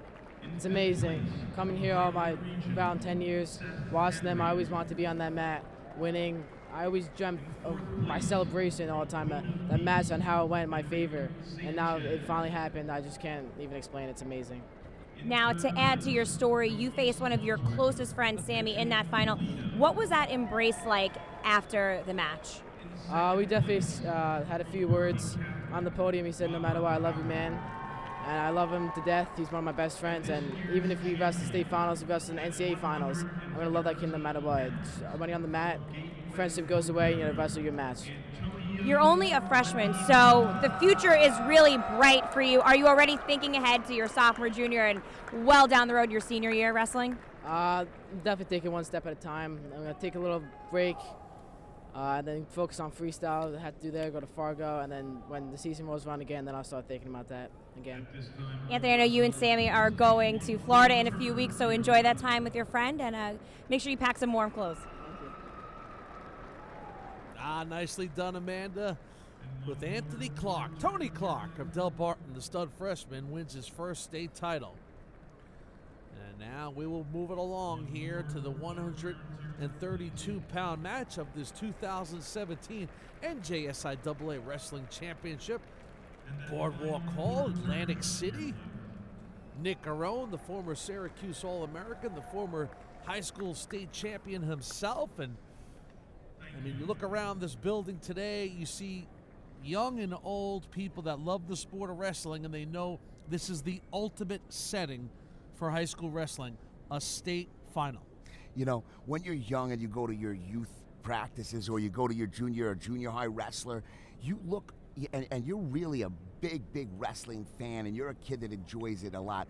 You go to those rooms, you see these wrestlers, these varsity wrestlers, and you look at these guys as if they're heroes to you. These little 7, 8-year-old kids in the kid program look at a Nick Ramo and a Pat Glory, you know, like they're heroes to them. And it's great. They're all here on the edge of their seats. They're running over. You know, it just is, might as well be, you know, LeBron James to these kids. You know, guys witness them, they touch them and they feel them and they're helping them every day in the room. It's just an amazing culture of having those younger kids coming up underneath. And they also, when they see people do it in their program, see people win state titles, they truly, Jimmy, they truly believe that they could someday do this, and they aspire to do this, and it's an amazing thing. Well, Quinn Kinner of Kingsway High School out of South Jersey, seeking his first title, the junior, 2-time state medalist. He will go up against Johnny Berger of New Milford High School.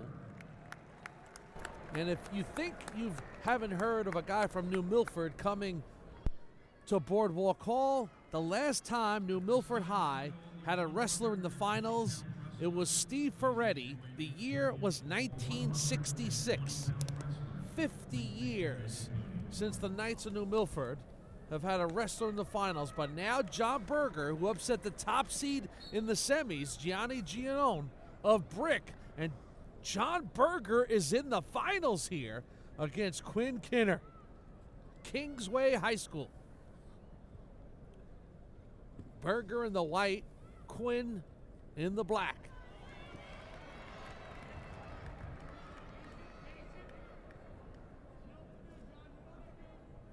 Quinn gets in on that deep shot, and John Berger comes up and gets that leg, hopefully to cause a stalemate right now, and does his job. Does not get scored on. Didn't score himself, but got out of a very bad situation. Berger did a tremendous job right there. Kinner, who came here a year ago and took third in the state tournament. No shame in that. As a freshman, he took fifth. 3-time district champ, 3-time Region 8 champ. Well, when you think about John Berger and his path here, well, Berger, unfortunately, the last couple years was in the same bracket as Nick Soriano. That is the path of ultimate resistance. You're not kidding. Unbelievable right there. Beautiful shot and nice takedown by Kinner. So Kinner picks up 2 here and leads it 2-0.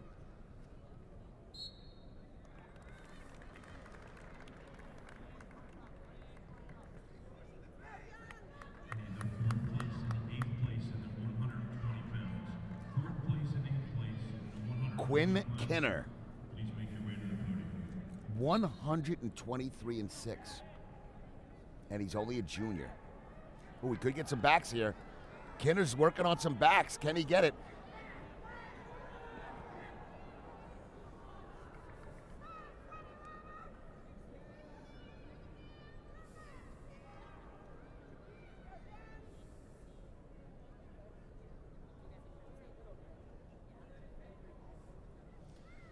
Rolling that wrist. Got the legs in. Trying to get some backs with just about 10 seconds left. Final seconds now, period number 1. Quinn Kinner will see the first period come to an end and has a 2-0 lead over John Berger.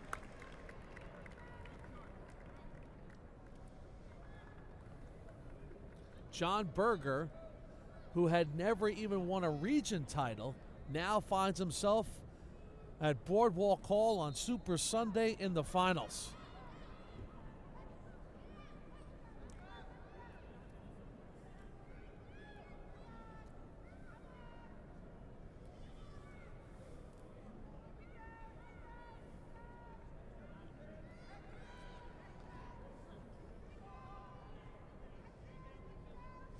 Right now, Kinner has to stay tight, keep his elbows in. He's working himself out right now, trying to get Berger high. Berger does a real good job at keeping his hips tight and not giving up that escape or reversal.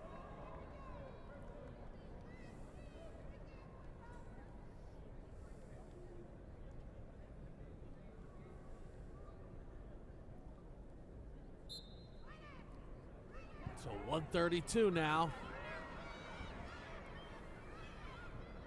Kinner trying to get out. Berger will hold on.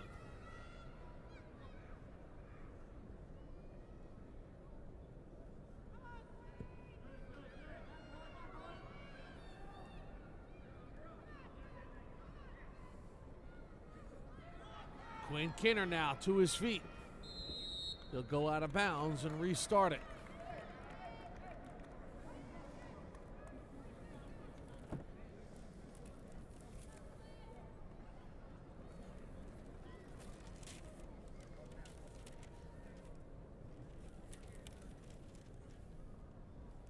A lot of tension here in the building when you think only 2 minutes and 54 seconds left in this match. Berger trying to break through.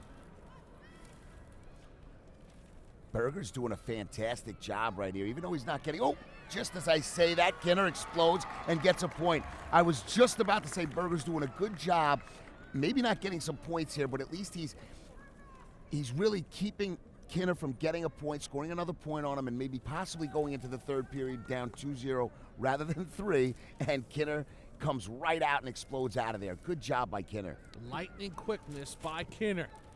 And now up 3-0. Final 20 seconds of this 132-pound match.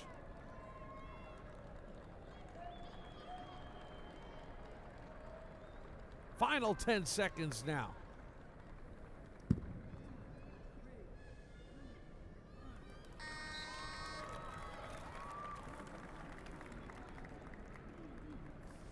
Ready? Watch this. Right now he's got a overhook, and he's trying to use an arm lever, and he gets out. Beautiful job by Kinner to sweep his hips out and get that point. So here we go, third and final period, and Kinner now in position.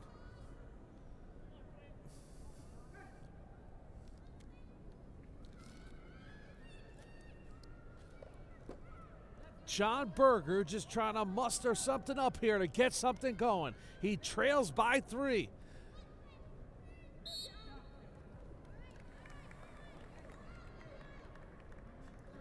Berger, who was 7th as a sophomore 2 years ago.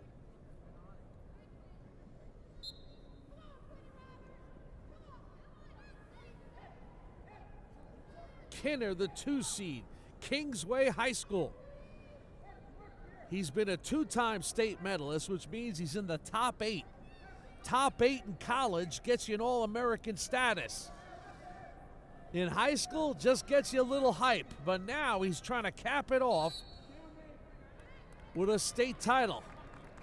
Referee Kurt Carthage will blow the whistle.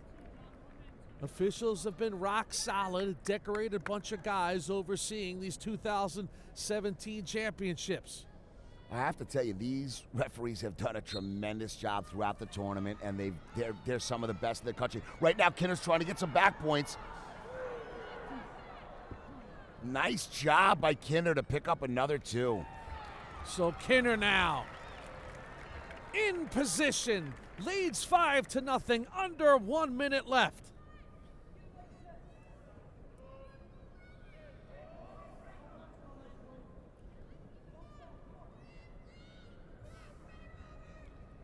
John Berger, who upset the top seed in the semis. Gianni Giannone of Brick, 3-2, a tight match.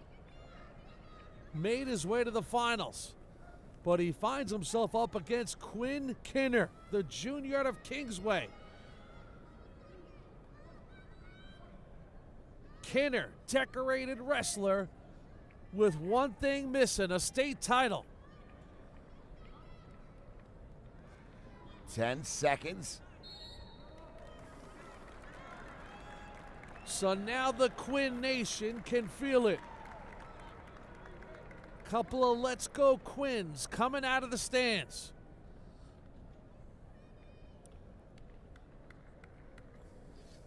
Quinn Kinner, medals as a freshman, medals as a sophomore. As a senior, the whole enchilada! Quinn Kinner is a state champion for New Jersey at 132 pounds. Kingsway rings the bell.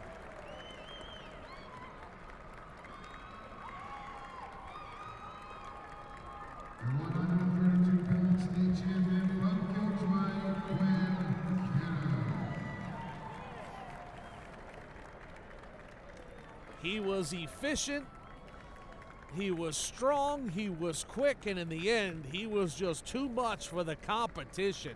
A wire-to-wire victory by Quinn Kinner. And he deserves all the hugs he gets. Gotta love it.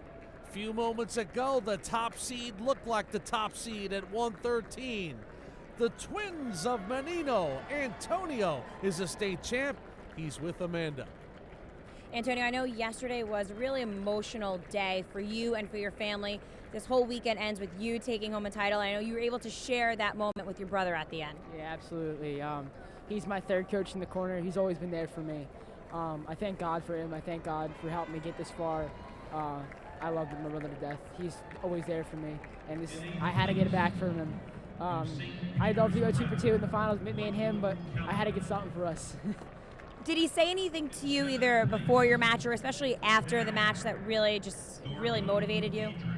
Yeah, he said, "I believe in you" over there as soon as I ran out. And then when I ran over there and hugged him, it was just a moment I always remember and always cherish. And my dad saying he loves me, my brother saying he loves me. And I always remember that moment. I can't even describe it right now. It's awesome. Let's talk about what actually happened on the mat. That third overtime, I mean, you really flipped the script. What did you see and what did you do that led you to this championship?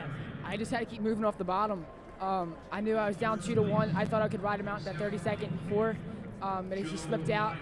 So I just had to regroup from that. I had to stay cool, stay under calm and composure. I knew I couldn't screw up. I knew I couldn't just believe in myself and that God's in control. I just had to keep moving off the bottom. I knew if I kept moving, I'd either get out, get a reversal. I got both. I got locking hands and I got a reversal both, so that put me up. So then the last 6 seconds, I just had to hold on for dear life and just grind it out. Antonio, congratulations. Go celebrate a little bit more with your brother. Thank you. Jimmy, back to you. Ah, yes, you gotta love it. Pulling through for the Meninos. Championship night for that family as we continue here from Boardwalk Hall. Final 4 matches of the night. We are coming down to the nitty-gritty for these 2017 New Jersey Wrestling State Finals. Boardwalk Hall, this historic building that's hosted everything from the Democratic National Convention to Springsteen to the Beatles to Mike Tyson. Just an amazing venue for these gladiators to conclude this 2016-2017 high school wrestling season. And now, Nick, will go to the 138-pound match. And when you think about tough guys, when you think about New Jersey tough guys, how about the story of Gerard Angelo of Bergen Catholic? Last year, okay, he was third at 120. As a freshman, the champ, he wins it at 106. So he comes into this year, his junior year, high expectations. In the quarters, he wins in overtime, but in that match, he fractures his jaw. His jaw has to be reset on the trainer's table before he can compete in the semis, which they did. He gets a 2-point win in the semis. He comes now to the finals, battle-tested, but as tough as they come. Tough is an understatement. You dislocate your jaw and you have to put your jaw back in place, and then you come out. Let me tell you something. Everything is touching the head, setting the setups with collar ties and blocking and defense and people coming after you. you have a chance at every single second of the match to be in contact with your face or your head. That's why they're all bruised up and everything else. And Angelo, just to come back from that, to even wrestle is amazing, but to get to the state finals is truly impressive. And he's one of these different stories. He won it as a freshman. He did not win it as a sophomore. So you know there's a sense of urgency for Gerard in his junior year here to get it back. Taking on the 3 seed, Jake Benner of Ocean Township High School out of Monmouth County. Jake Benner, the junior, did not medal as a sophomore, but has really had a nice year. 44-1. And in the semifinal round, he pinned his way here in the first round. A first period pin. It was amazing. That's making a statement. It was amazing. I was doing that match, Jimmy, and the kid is explosive. He can pin from any position on the mat, and it makes him dangerous. Only one loss, doesn't really know how to lose. You know, he's had a fantastic season. But Gerard Angelo, you know, he's been on top of the podium before. He knows what it is to be in this situation. So let's see how this thing pans out here. Jake Benner wrestling for Ocean High. Last time Ocean High had a state title winner was 2008. It's been a while. The great Nick Mendito, 2-time New Jersey state champ. So now Jake trying to follow in the footsteps of the ultimate Slick Nick from Monmouth County. Up against Angelo. Gerard Angelo, just a great athlete on the mat. Shows a lot of this referee showed a lot of patience, and then he gives him the call once he secures that other ankle. Good job by the referee to kind of show some patience there, not immediately give the 2. So Angelo breaks through and has a 2-0 lead here in this 138-pound final. Gerard Angelo came here as a freshman 2 years ago, 106 pounds, won it all. Last year lost to the semis, still took 3rd, and now back as a junior. So a little blood timeout now, a little blood on the mat.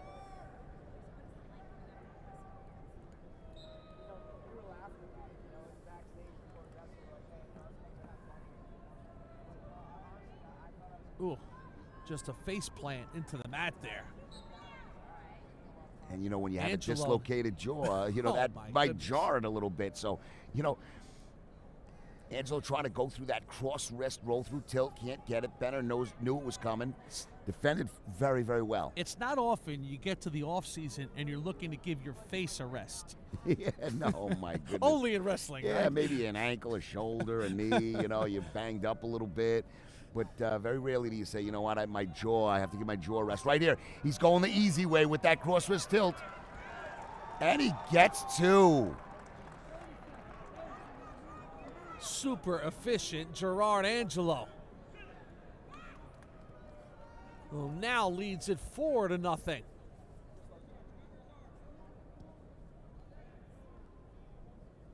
Doesn't always have to be a big electric move. No, you know what? A lot of guys, can he get the 1 right now? Benner gets 1 right now before the end of the period. That was a big point. But no, sometimes those little cheap tilts there, you know, they put you back in it. Doesn't need to be a big throw or a headlock or just get those cheap tilts, those quickies. And they're just working on the nose now of Gerard Angelo as he continues to bleed. And you know, this just adds to the drama for Angelo because now you're wrestling, you have your nasal passages filled with blood and cotton. I don't mean to laugh, your breathing but isn't right. It's You're in the unbelievable. state finals. Wrestlers, what you are called upon as a wrestler is to fight through it at all times. Well, that's what makes this sport so great. You know, you're a gladiator. This is the closest form to a modern day gladiator that we have is the sport of wrestling. Is going out of there one-on-one One guy, no team behind you, no teammates to help you and support you. It's you against them. And it's not an easy thing to do. And let me tell you, it's not about getting to the state finals. Anyone that puts their foot on that line, okay, I give a lot of respect for, because it's not an easy sport, and you have to really work hard to get good at it. And sometimes you could work hard all the time. You could be the hardest worker in the room.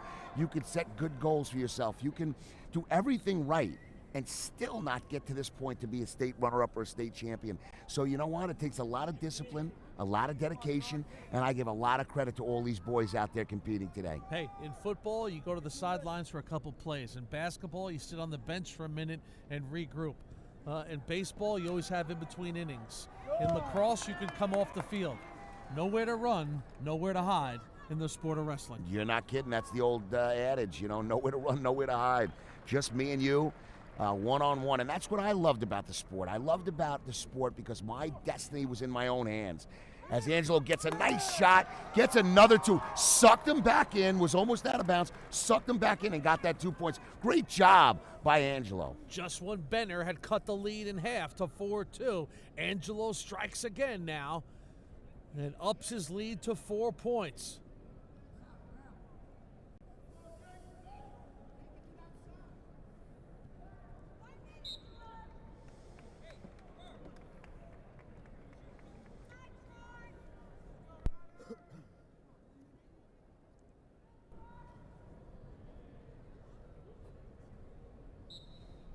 Under 1 minute left now, second period. Angelo looking for that cross-wrist tilt again. Had some success with that in the second period, in the beginning of the second period.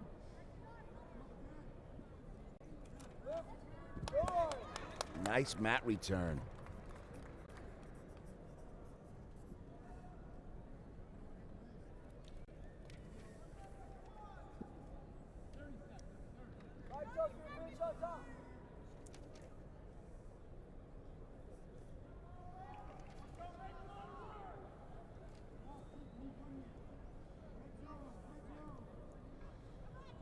Final 15 seconds now, period number 2.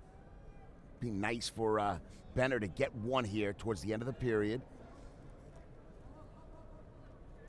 But Angelo just hanging on here as he sees the seconds click away. And we'll go to the third and final period.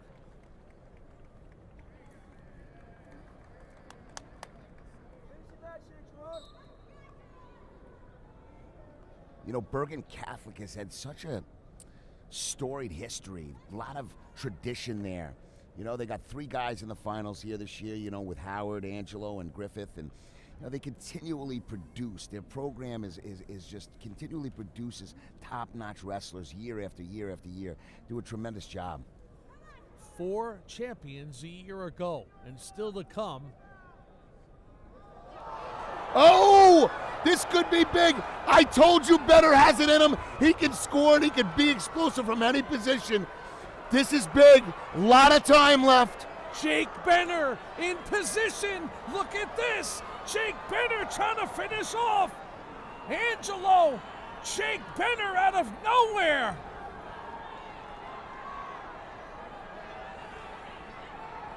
A full minute left. Angelo on his back, trying to get the turn. Bloody nose, dislocated jaw. He's bridging, he's fighting for his life right now, Jimmy. Leading by just 2, but Jake Benner. No matter what happens here, he's still down 7-6 after he comes off of his back. So even if Benner holds him there. Jake Benner looking for the call. Final 30 seconds. 25 seconds. He's giving up 3 back points now no matter what. Jake Benner out of nowhere has seized control of this match at 138. Benner, the junior, looking for his first title, and he'll get the whistle, and he has 5. a lead. Let me set this up, Jimmy. Let me set this up. It's 7-6, 5 seconds left. Thank God for blood timeout. but he'll have 5 seconds when we get back from the blood timeout to get a point and tie it up. I mean, unbelievable.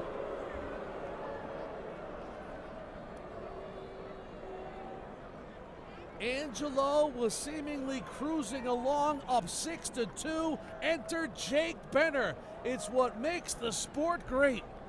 I told you at the beginning of the match, Benner can score and throw people to their back at any point in time, and he's very dangerous. Ocean High School has not had a state champ since 2008. Nick Mendito. It looked like they would still have to wait, and then this happened. Right here. Right there, laterals him, throws him right on his back. Benner explodes right off of that over-under. Unbelievable. 5 seconds left. Can Angelo muster up enough strength to get this escape? Benner, 5 seconds to hold on. Angelo, not gonna get there. Jake Benner, Jolton Jake Benner is a state champion for Ocean High. A spectacular run for the Roses for Benner, and he is your 138-pound New Jersey champion. Unbelievable, Jimmy. Angelo had it in his hands, had it in his grasp, and Benner comes up with a big throw to take Angelo out and win his first state championship. Unbelievable. Benner, who brought the crowd to their feet in the semis with a first period pin, he waited till the third in this one and gets it done. What a moment here in the big building. At 120 pounds, your champion comes by way of Del Barton, the Green Wave. Runner-up as a freshman, runner-up as a sophomore. As a junior, Pat Glory is the champ. He's with Amanda. Well, Pat Glory, you finally get that title that has eluded you the last 2 years. Why was this year any different for you? I mean, I worked really hard. Did a lot of things right that I haven't done in the past. My weight, training, lifting, all that stuff, it really came together this year well. I just felt really phenomenal coming into the season, and I was confident. My mentality was a lot better than it was the past 2 years. I was really confident throughout the year, and I just came here to dominate. That's what I tried to do. In the finals, it was a little closer than I wanted it to be, but in the end, I got the win. It was definitely great to break through the barrier. And you had the chance to wrestle against JoJo, someone that you've known for the longest time ever. Does that make this win just a little bit sweeter for you that you got to wrestle against a friend? Yeah, I mean, made it sweeter.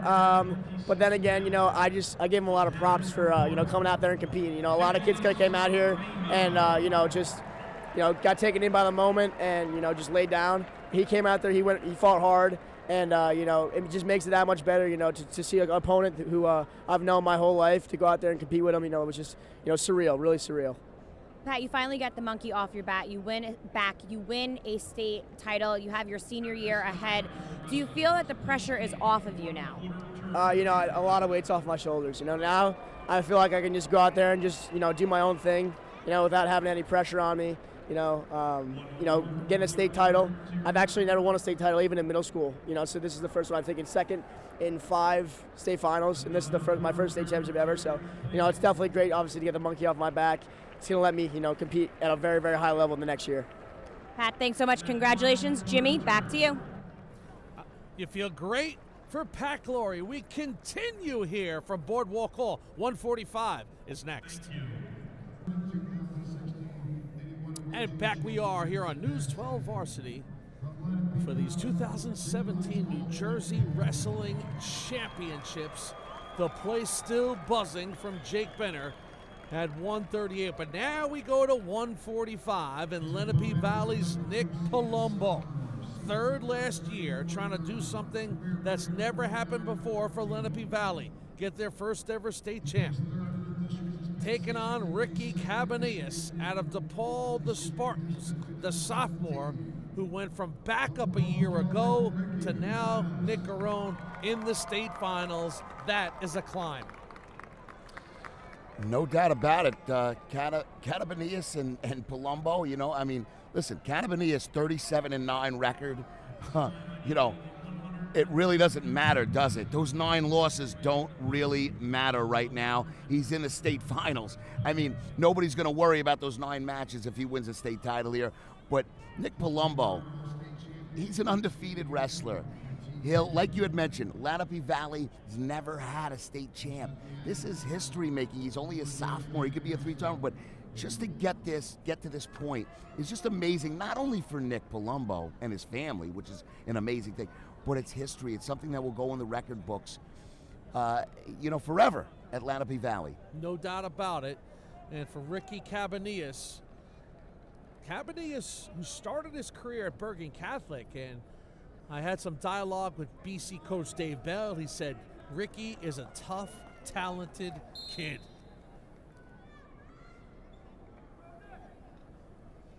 Now taking on Nick Palumbo. Palumbo, 45-0, 48-0 after this weekend. 3rd last year. Trying to make history for Lenape Valley. But what you love about this bracket has gone chalk. Palumbo is the number 1 seed, Cabanillas the number 2 seed. Both of them, hey, listen, Cabanillas is a senior. He wants this. He wants to get on top of the podium because it's his last chance. I'm sorry, he's a sophomore.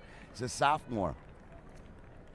But right, 1 and 2 meeting in the finals is what they predicted, and this is what's happening. So just underway now at 1:45, and here comes Cabanillas. Good rush there, but Palumbo will fight it off.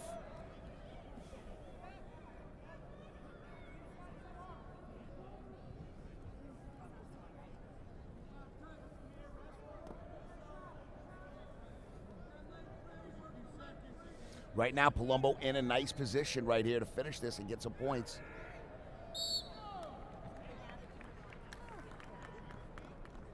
I'm sorry, Cabanillas. So here is Rick. Powerfully built at 145 pounds. He carries that 145 pretty well. Both of these guys.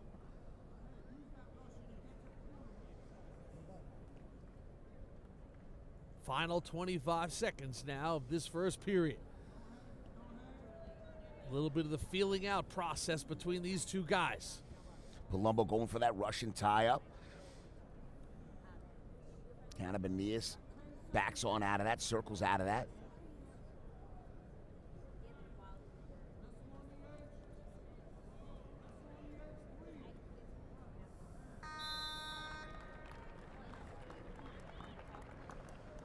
No scoring on the board yet.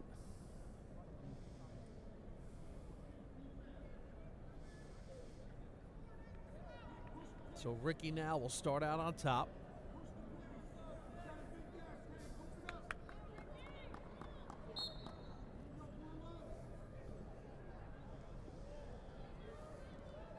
Palumbo trying to escape for that first one of the match. Cabanillas would not let him out. Can't just hold on top. He's got to work for something, come out to the side. Can't ride parallel. He'll get hit for a warning. But here he goes. He's starting to work on some things right here. Cabanillas, let's see if he can return him up. He cuts him. Cuts him loose for that first point of the match.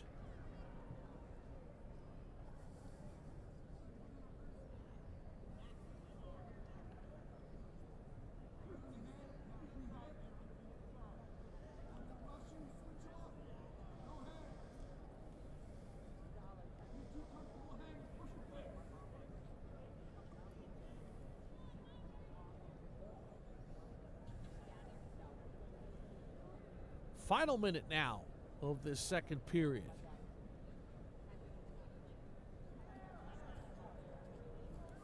Not many opportunities so far in this matchup.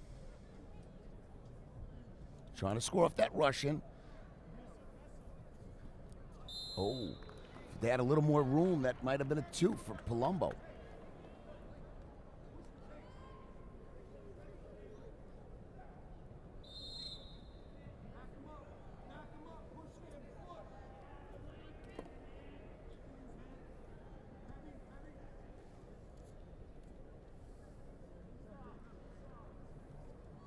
Final 30 now of this second period.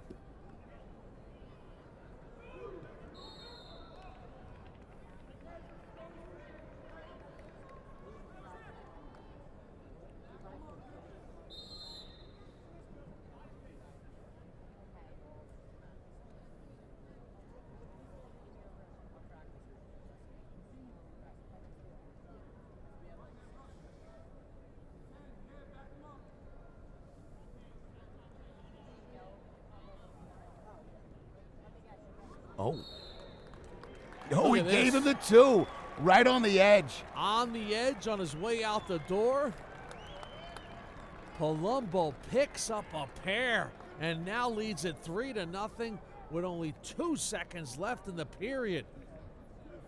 2 seconds left in the period. Palumbo comes up with a big takedown.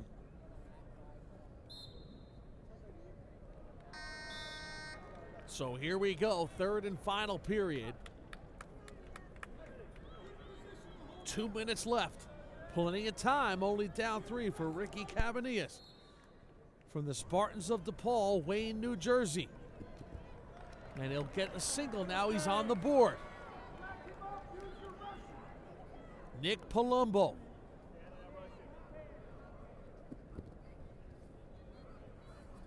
Once upon a time, you were also a Nick who made history at your school, winning your school's first ever state title. What will it mean to Palumbo to etch his name into that history? It's an amazing feeling because nobody's done it before you, and nobody ever can do something for the first time again. So it was an amazing feeling for me, even to go back to my high school now, Jimmy, to see that, to see that in the showcase is phenomenal.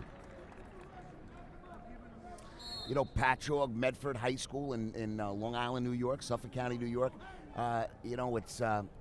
It was quite an incredible experience. They pulled out the red carpet for me, and they went all out when I got home from. It was at Syracuse at the time, and it was an amazing feeling. And even to this day, I go in the room and I'll maybe see some kids from the Patchogue team, and they come up to me, and they'll say, "Hey, you were the first guy that won it," and it feels good.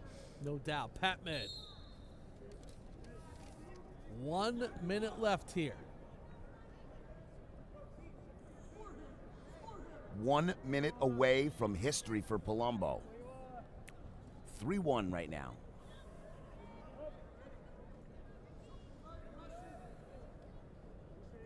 Time of the essence now for Ricky Cabanillas. What a run to the finals for the sophomore from DePaul.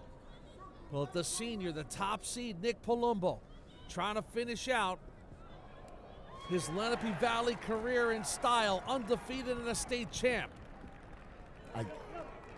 I give Cabanillas a lot of credit there. He went for it. I love to see that. If you don't try, you can't score. So, he went for a big move. Oh, reverses. This gets a little interesting now, 5-3. So Palumbo quickly went up 5-1. Cabanillas counters instantly to make it 5-3. 13 seconds left here. Make it 12.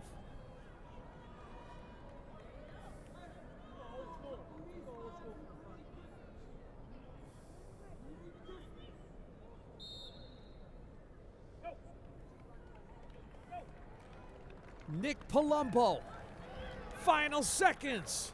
Lenape Valley has never had a state champion in New Jersey. That will come to an end. Palumbo is a state champ at 145 pounds. The top seed finishes as the top dog. 49-0, Jimmy. 49-0 state champ. First time in his school history. Great job, Nick Palumbo.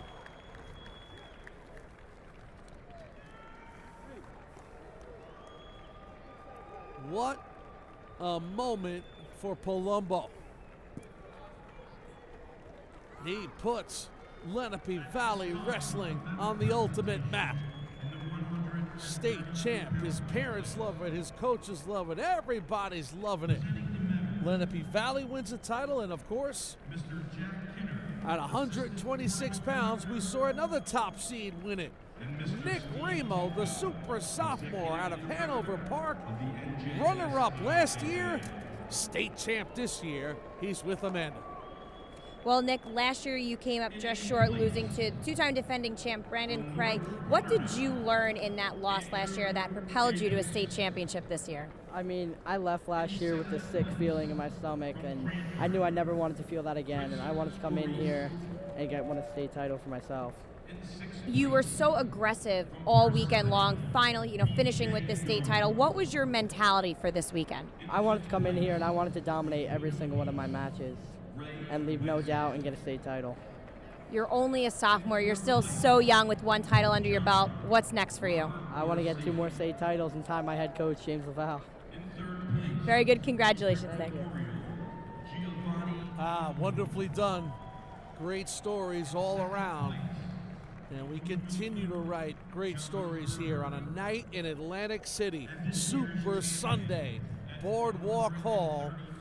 The end of the rainbow for New Jersey wrestlers. You know, Nick, if it's about 5, 6 o'clock on a Sunday night in March and you're wrestling at Boardwalk Hall, it's for the whole kit and caboodle. That's a great way to put it. All these kids, they've wrestled. It's a long season. Wrestling, it's just a grind. I mean, you start out in November. You got practices. You're losing weight most of the time to make a certain weight class. You got 12, 13, 14, 15-hour days in tournaments on Saturdays. It's not a 2-3 hour baseball or football game. These guys, these coaches, these families that are involved in this world of wrestling really, really put a lot of commitment into it. And then here's the payoff. We're in Boardwalk Hall in March at the state championship. And it's amazing. There are a lot of wrestling moms and dads out there saying, hey, Garone, what are you talking about in November? Where I'm taking you to his wrestling club 12 months a year. No doubt about it, Jimmy. But it's amazing. When you think about, a tournament like, the Beast of the East or some of these big prestigious wrestling Super tournaments. 32s. There's nothing like being a champion of your own state. No, that's why you strive for, obviously you want to win the Super 32s, you want to win out in Fargo in the national championships or in Virginia Beach for the NJSIAA national championships, but let's face it, in your state, this is as high as you can go in your state in high school wrestling. So this is the payoff, this is the big one. So if you could do this, and what's beautiful about winning a state title, no matter what happens, after you win that, your name is in history for the rest of your life. Your kids, your grandkids, you could come back and say, hey, at this point in time, I was the best at what I did in my weight class. Well, the beauty of the finals is that the storylines seep through with every match. And right now at 152, now we're getting into the, Pacquiao-Mayweather portion of this card tonight, because at 152 pounds we are going to have 2 defending New Jersey state champs vying for one championship. This is Stefan Glasgow, okay? And Stefan Glasgow for the Bound Brook Crusaders. He's a senior. He's heading off to Rutgers. He's ranked number 3 in America. He is the defending champ at 152 pounds. As a junior, he won that title. As a sophomore, he was runner-up at 145. For him to defend his title at 152 pounds, he's going to have to go through another state champion in Shane Griffith, the junior from Bergen Catholic, one of the great wrestlers we have in the tri-state. Griffith, just a junior. He won as a freshman. He won as a sophomore. He's now going for that exclusive category of 3 titles in his first 3 years of New Jersey wrestling. He's been in this position before, and he's been successful.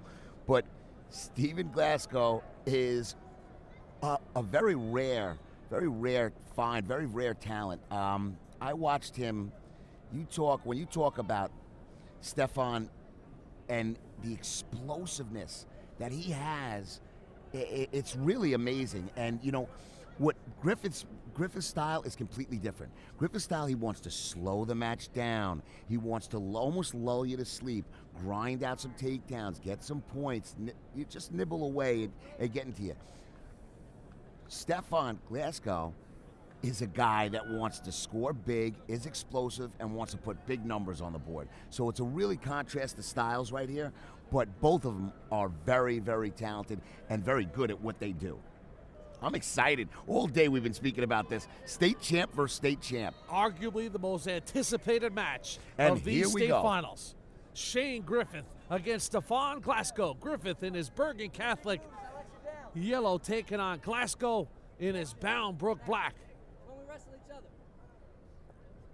One thing, Glasgow beat Shane Griffith 3-2 at the Powerade tournament in Pennsylvania earlier this year. A 3-2 win.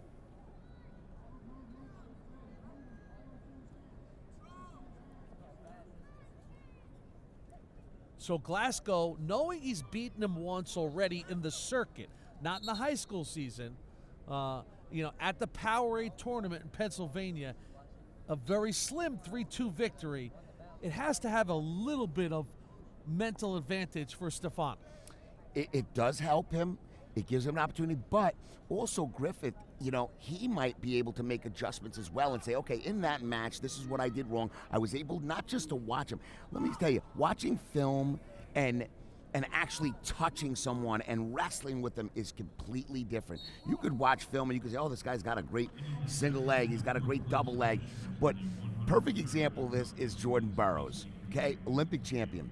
You could watch all the film that you want on Jordan Burroughs. When you're out there and you're wrestling him, you can't simulate that quickness, that agility, that explosive way of wrestling. You can't simulate that. But when you actually get to touch somebody and wrestle against them, it's a benefit for you as well. But definitely Glasgow has that confidence, and in his mind, I've already beat this guy once. I should be able to beat him again, and I know what he does as well. Well, a year ago, we sat here and we saw the unthinkable. Nick Soriano win 4 New Jersey State Championships, go undefeated. Shane Griffith will not finish undefeated, but this will be the third step in trying to win 4 state titles in 4 years, the only 4 years you can wrestle in New Jersey. And if he wins it this year, he'll join another Crusader, Johnny Sebastian, who won 3 New Jersey State titles. Sebastian now at Northwestern, Soriano now at Penn State, Shane Griffith, just a junior at Bergen Catholic. Oh, good old Johnny Sebastian. He was one heck of a wrestler, and now he's, like you said, he's at Northwestern, in college and doing his thing. But Johnny Sebastian was such a tough wrestler, and you know what? Those are the types of things you want to do as we come to the end of the first period, 0-0, not a big surprise. These guys are very, very talented and very, very close, in ability. Bergen Catholic football coach Nunzio Campanelli in the building today watching. Johnny Sebastian, very good fullback for Nunzio in his junior year, and there's the first point of the match. So Griffin will pick up a single here. Shane, very confident kid. He has predicted victory throughout this week. He's got the goods to back it up. He has already verbally committed to wrestle for the Cardinals of Stanford, going out west. Not a bad school. You talk about kids doing it on the mat athletically. This is a perfect example. Shane Griffith, that's somebody that nice little shrug by Glasgow, almost scores. But Shane Griffith does it in the class. He is the true meaning of a student athlete. He does it in the classroom. He does it on the mat, and he does a fantastic job. So, for him to get accepted and to be going to a great institution like Stanford is an amazing thing, and that's great. And I have to correct myself. I said Griffith predicted victory. I'm thinking of Kyle Cochran of Paramus, who we'll see in a moment, at 160 pounds. Griffith, very hungry yet humble kid. He has not gone on record saying he would win this title. That's Kyle Cochran. We'll get to that in a moment. Right now, Stefan Glasgow's family was just about to run over here and say, what are you talking about? He ain't winning anything. But very, very good match here. 1-0 for Griffith with about 40 seconds left in the second period. Stefan Glasgow.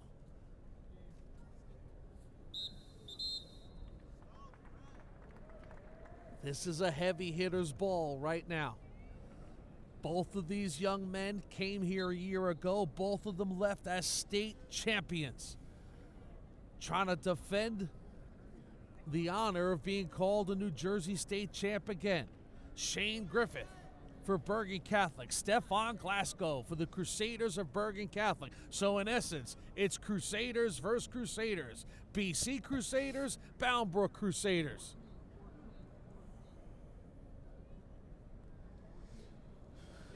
Oh, here you go. Can he get it? Can he finish it here? Can he finish it on the edge? Nothing yet.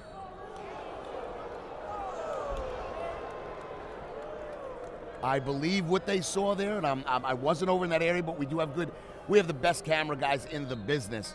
But I think what they saw was a knee went out, and that's out of bounds. Even though his toes were in, his knee went out of bounds. Another one of those in the final seconds moments we've seen here today. It happens often right on the line. No doubt about it, and you know what? It's a sport of inches, Jimmy. Some people say, "Oh, it's this and that." It's inches sometimes between setting a guy up, making him step 2 or 3 inches to the left or to the right. That's what it takes sometimes. Glasgow trying to escape and tie this match up. Glasgow thought he had an escape there. But, people don't understand. He had that front headlock, so he did technically have control. Two wrestlers who do not yield takedowns often. So Stefan back to his feet, trying to tie this with an escape, and there it is. So we're tied at 1 with 90 seconds left. Glasgow and Griffith, two defending state champs. Nice shot, reshot by Griffin. Oh, gets in on that ankle. Let's see if he can finish. Stefan Glasgow is just so powerful. You're going to have to hit something clean and quick to take him down.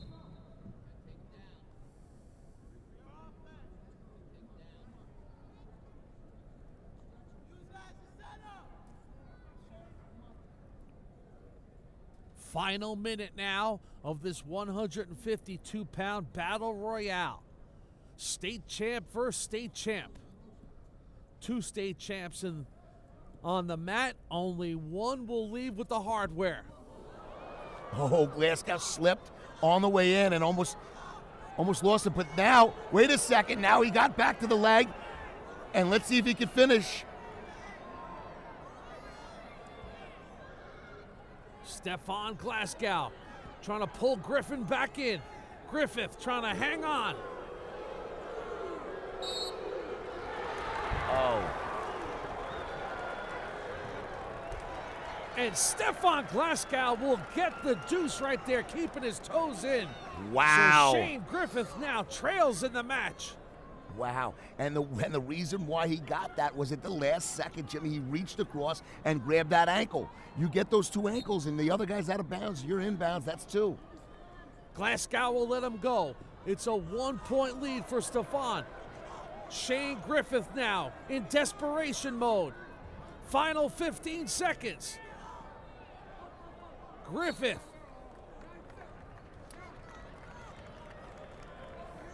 Stefan Glasgow, the Rutgers-bound senior, 9 seconds away.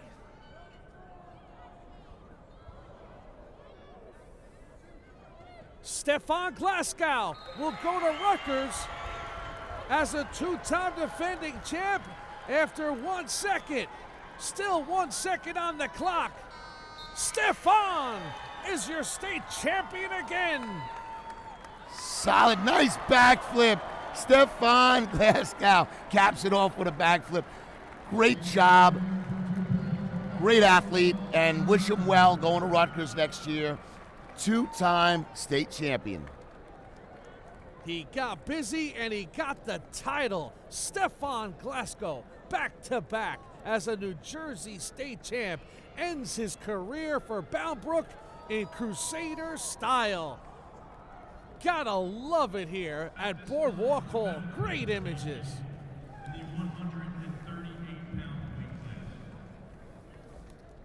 So Glasgow wins it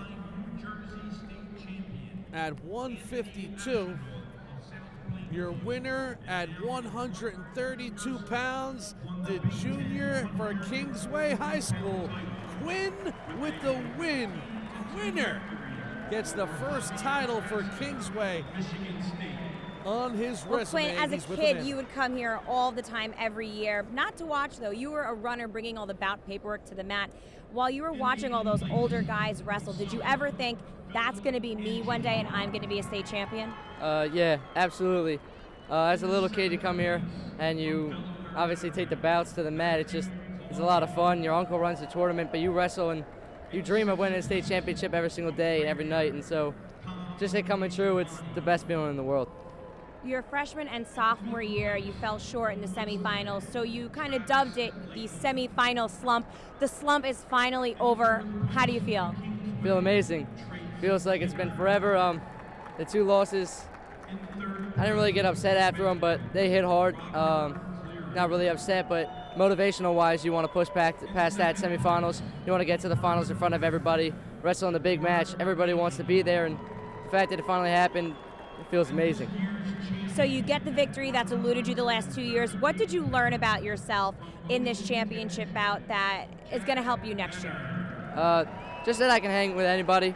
I can win these big matches. I'm not going to run from the spotlight. I'm not going to fall in front of all the people. Just that I can wrestle my match in front of everybody, and I can win the state title in front of all the fans. Okay, Quinn, congratulations. Thank you.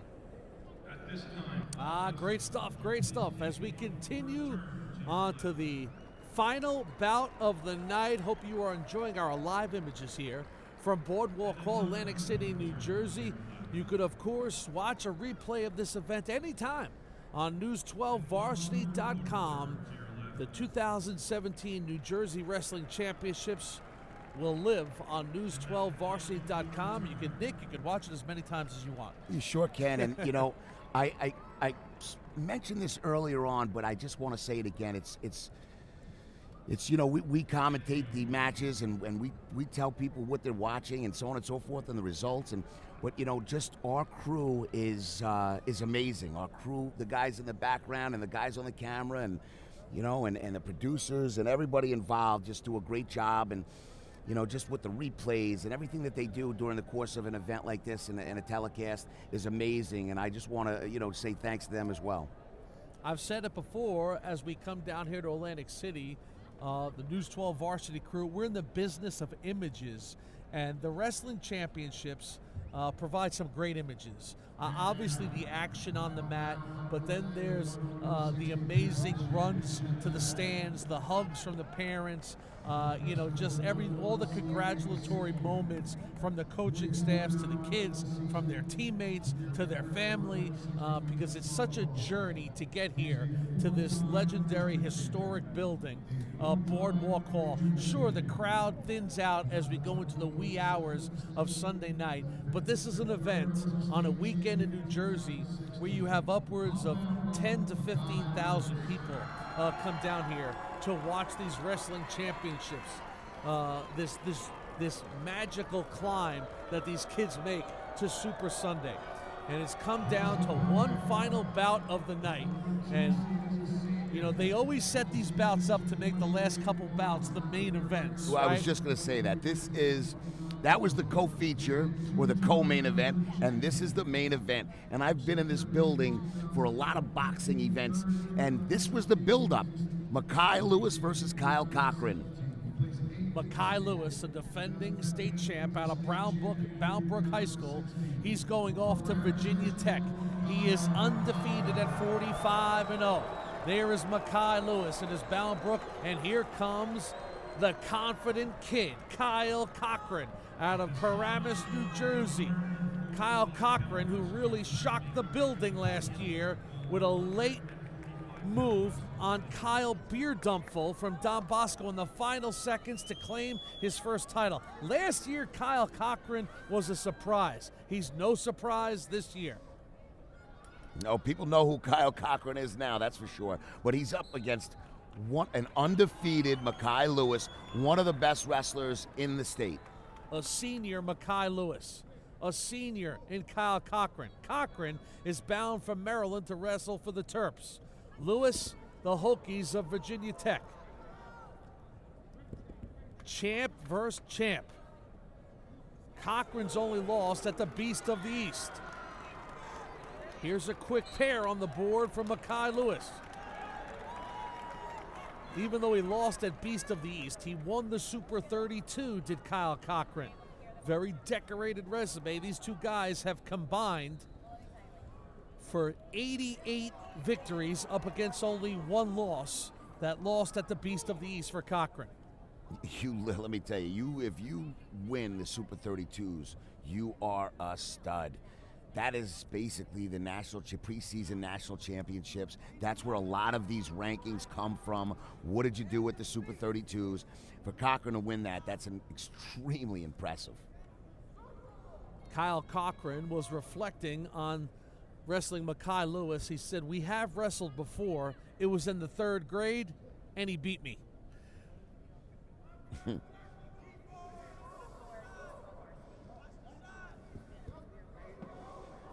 So Cochran on the board. Cochran, who has predicted victory throughout the week, that he would retain his New Jersey State title. It's just confidence, just good old-fashioned confidence, and you gotta love that out of him. He has embraced his status as a New Jersey State champ, and he has the resume to prove it for what he has done since he won that title a year ago. Well, sometimes, it sounds like, oh, cocky's predicting that he's going to win. But on the flip side of that, he has, like you said, he has the confidence and he believes in himself enough to say that. Makai, but also, when you do things like that, what you do is you set yourself up to empower someone else. Makai Lewis, he's hearing the same thing other people are hearing, that Cochran's predicting victory. So he's coming out saying, okay, you want to take something from me. You want to take something that I've worked for away from me, and that's not going to happen. I'm not going to allow you to take my state title away. So this is just all the little behind-the-scenes drama that we have going on here as we come to the end of the first period, 2-1 for Lewis. But all the little side dramas, Jimmy, that we deal with during this, especially this one. This is kind of, like I said, the main event. So we'll go to the second period now. Makai Lewis of Bound Brook on the bottom. He leads by a single point, 2-1.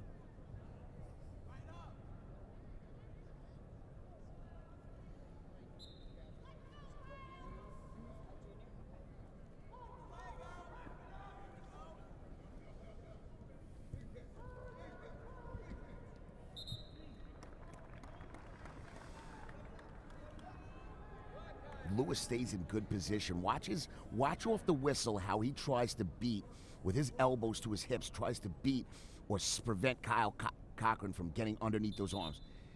He jumped the gun, but watch. He either stands up, rotates, tries to change him over, or he'll take those elbows to his hips. He does that very well, Lewis. Right? Stop that leg from coming in. Cochran stays tight on that roll through. Oh, nice job by Makai Lewis getting that quick point on him. Only ate up about 23 seconds of the period. So Lewis now leads it by 2.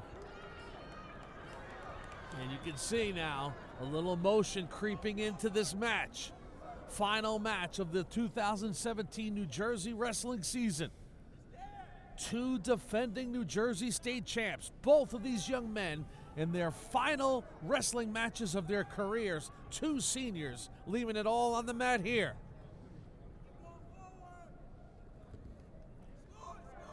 Cochran takes a shot. Lewis right there to fend it off.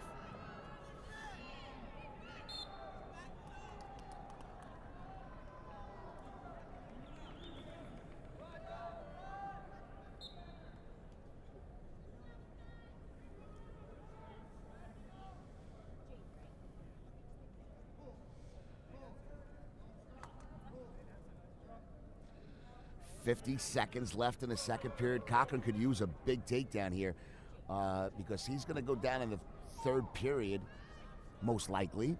And if he can get a takedown right here, he could be up with an escape going in the third period instead of being down a point if he can get out on Makai Lewis. Final nice 30 shot. seconds here. Stop by Lewis.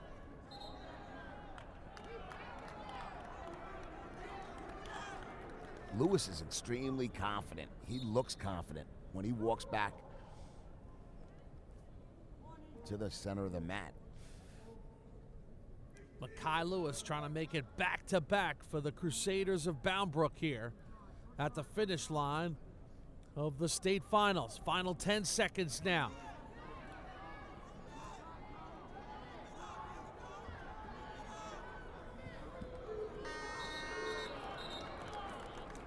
No points right there at the end, so it'll stay a 2-point deficit for Kyle Cochran of Paramus.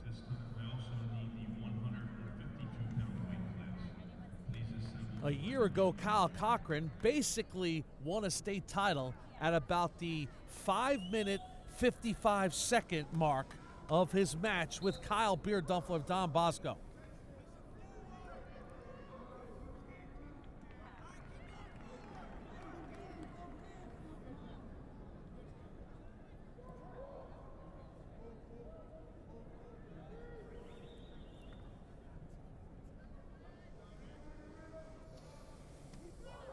Final period here. Cochran gets his escape. Here we go. We're set up now. Just about a minute 30. Here we go, Jimmy. I'm so excited right now because right now we got a minute and 30. Lewis up by 1. Cochran needs a takedown. Kind of limp arms out of there. Came over to around the leg, tried to cut the corner and limp out, but Lewis is just, just so quick. He just got right out of that. Very similar to a position Cochran was in a year ago. The late takedown propelled him to victory. Makai Lewis now nursing that 1-point lead. Cochran looks up and sees 1 minute left in his high school career.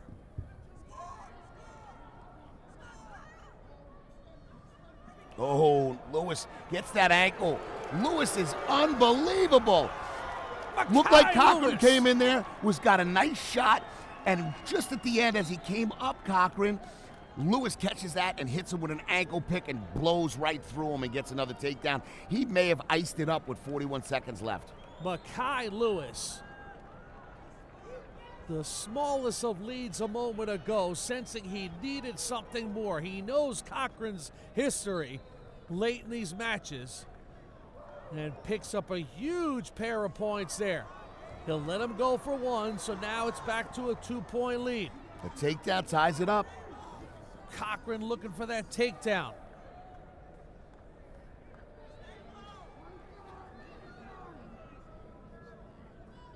Final 20 seconds now. Cochran's got to go here against Makai Lewis. Cochran now forcing the action.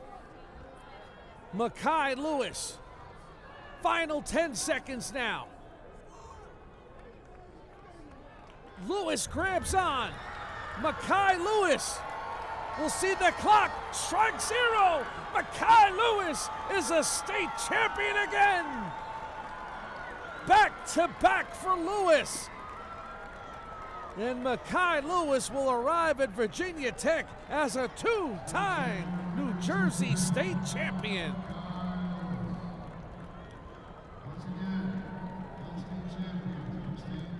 That is a match of ultimate resistance. You gotta love this. Nothing comes easy in a match like that. Nothing comes easy, but look at this. 2-timer here for Makai Lewis. Undefeated season. Just a great season for Makai Lewis. Great job. Here, going to hug mom. You love to see that. Oh, boy. 3 Bound Brook wrestlers make it to the finals, and 3 champions. Just a great story for Makai Lewis to win that one. A great opponent in Cochran, but he wins it. Stories all over the building. At 138 pounds, Gerard Angelo of Bergen Catholic looked like he was in control. Entered the 3 seed, Jake Benner of Ocean Township. Arguably the most exciting moment of the night. Benner is bringing the title back to Ocean. He's with Amanda. Jake, you began wrestling in the 4th grade, and ever since then, your goal was to win a state title here. You've achieved your goal. How do you feel? Best thing of my life. Couldn't wait for this moment. It's finally here. So this was the first time that you made it to the championship mat, and right away you win a title. Do you kind of feel like the pressure is off you now that you have that title in your back pocket? Yeah, pretty much. It could even put even more pressure on me now because I have 1 more year left in high school, but I love it, so I love the pressure. You trailed in that last minute, so what was going through your mind, and how were you able to pull off the victory? In my head, honestly, I was so calm. I was thinking, it's a 3rd period. I don't care what the score is. If I keep getting after it, I'll break this kid. Even if it takes 10 takedowns, I will break him, and I will get the state title. And I did not expect it to happen like that, but it worked out even better. Well, Jake, you're a champion. Congratulations. Thank you. All right, Jake Benner. And quickly, Nick Garone, if there's a vote for OW, your vote is for? Jake Benner. Jake Benner is Garone's OW. We will continue with our coverage of the finals right after this. What a night here on News 12 Varsity, the NJSIAA 2017 Wrestling State Championships. And if the trivia question is, who's the only wrestler in the history of Lenape Valley to win a state title, the answer is simple. He's with Amanda, Nick Palumbo. You know, Nick, is there any way that you could have thought you could possibly end your high school wrestling career? You have a state title, and you're the first wrestler from Lenape Valley to ever win that title. How do you feel? I can't express it in the words. It's just an unbelievable feeling, and I got to share the experience with my coaches and my family and friends, and it just hasn't sunk in yet. It just feels unbelievable. What do you think was the key to your success, not just today, but all season long?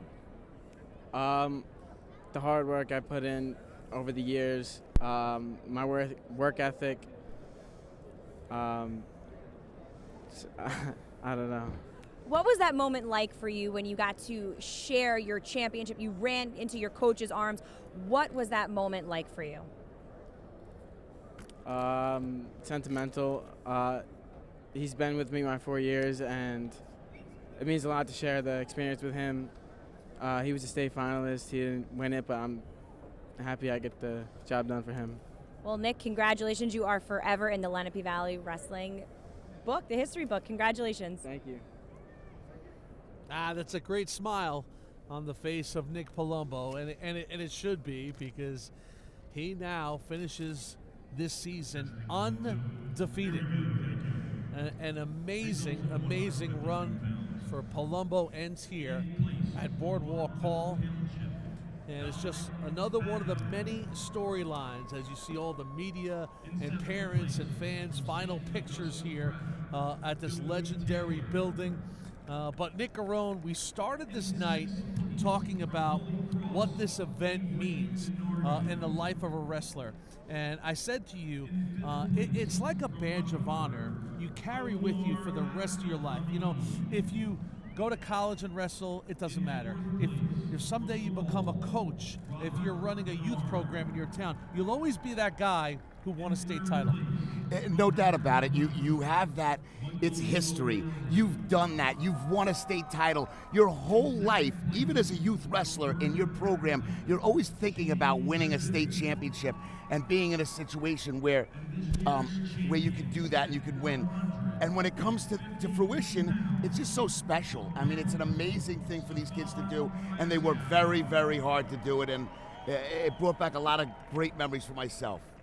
You see Stefan Glasgow in that epic victory over Shane Griffith, and that's the thing about this. I mean, there were probably 50% of the people thought Stefan Glasgow would win this match. The other 50 thought Shane Griffith would win this match. But when you have two decorated, talented wrestlers, it's a game of inches. It's a match of inches. It's all the intrigue that makes this sport so great? Well, like I had mentioned, when you are in a match with a Glasgow and a Griffin, and you have those types of matchups, it's not big things, it's small things. It's cutting the corner quick on a takedown. It's finishing quickly. It's hitting a takedown or your shot cleanly. It's all these things, making a guy step into a shot by 2 inches, it could be. So it's not always these big high amp moves that are going on. Sometimes it's very small, but those small things make the difference in victory or defeat. And it seems trivial to say, hey, if you came here to Atlantic City this weekend and you were disappointed, well, you just got to work harder. You got to put more time in. They all put a lot of time in. They all work really hard. What's always the message to you? You've been a coach now for a long time. You were an All-American wrestler at Syracuse. You won a state title in New York State at Patchogue Medford. What do you tell kids about the off-season when they come up a little bit short? Well, what I tell them is right after something like this, a big event like this, a big tournament like this, I do like them at the culmination of a season to take a little bit of a break, to get some rest, heal up. But once you start banging again, you need to work on the things, especially on a loss. A loss is worth 100 wins. 100 wins, because when you win, you don't think about the things you do wrong. You don't really think about that. But when you lose, you think, why did I lose? It makes you think about what you need to improve on. And that's what I tell my guys. You need to improve on the things that, if you're not good on bottom, or if you're having trouble on bottom, you got to work on bottom. If you need to turn people at the end of a match, you need to work on top. So it's all different. But the main message, and I communicate to them, is you have to wrestle. You have to do something on the off the season, throughout the off season. Nick Garone, great seeing you, buddy. Same here, buddy. Great to work with you. Nick Garone, as we conclude our coverage of the 2017 New Jersey Wrestling Finals. For all the guys from News 12 who brought you these sights and sounds of this epic night here. It started with Billy Janzer of Delsea. The Crusaders took third as a sophomore, and it just continued on along the night. So many great stories along the way. Eric Chaconus going back-to-back as a state champion in the heavyweight division. I mean, there were surprises along the way. Who could have saw Anthony Clark of Del Barton with that victory of his? And, of course, Pat Glory, who had lost in the finals as a freshman, lost as a sophomore, wins it as a junior, and it just continued on. Nicky Ramo, the stories through and through. Who could forget all of these great images along the night? And then it concluded with the big cats, Mackay Lewis, Stefan Glasgow with the backflip, and Mackay puts the Bound Brook Crusaders as another champion. Good night from Atlantic City on News 12 Varsity.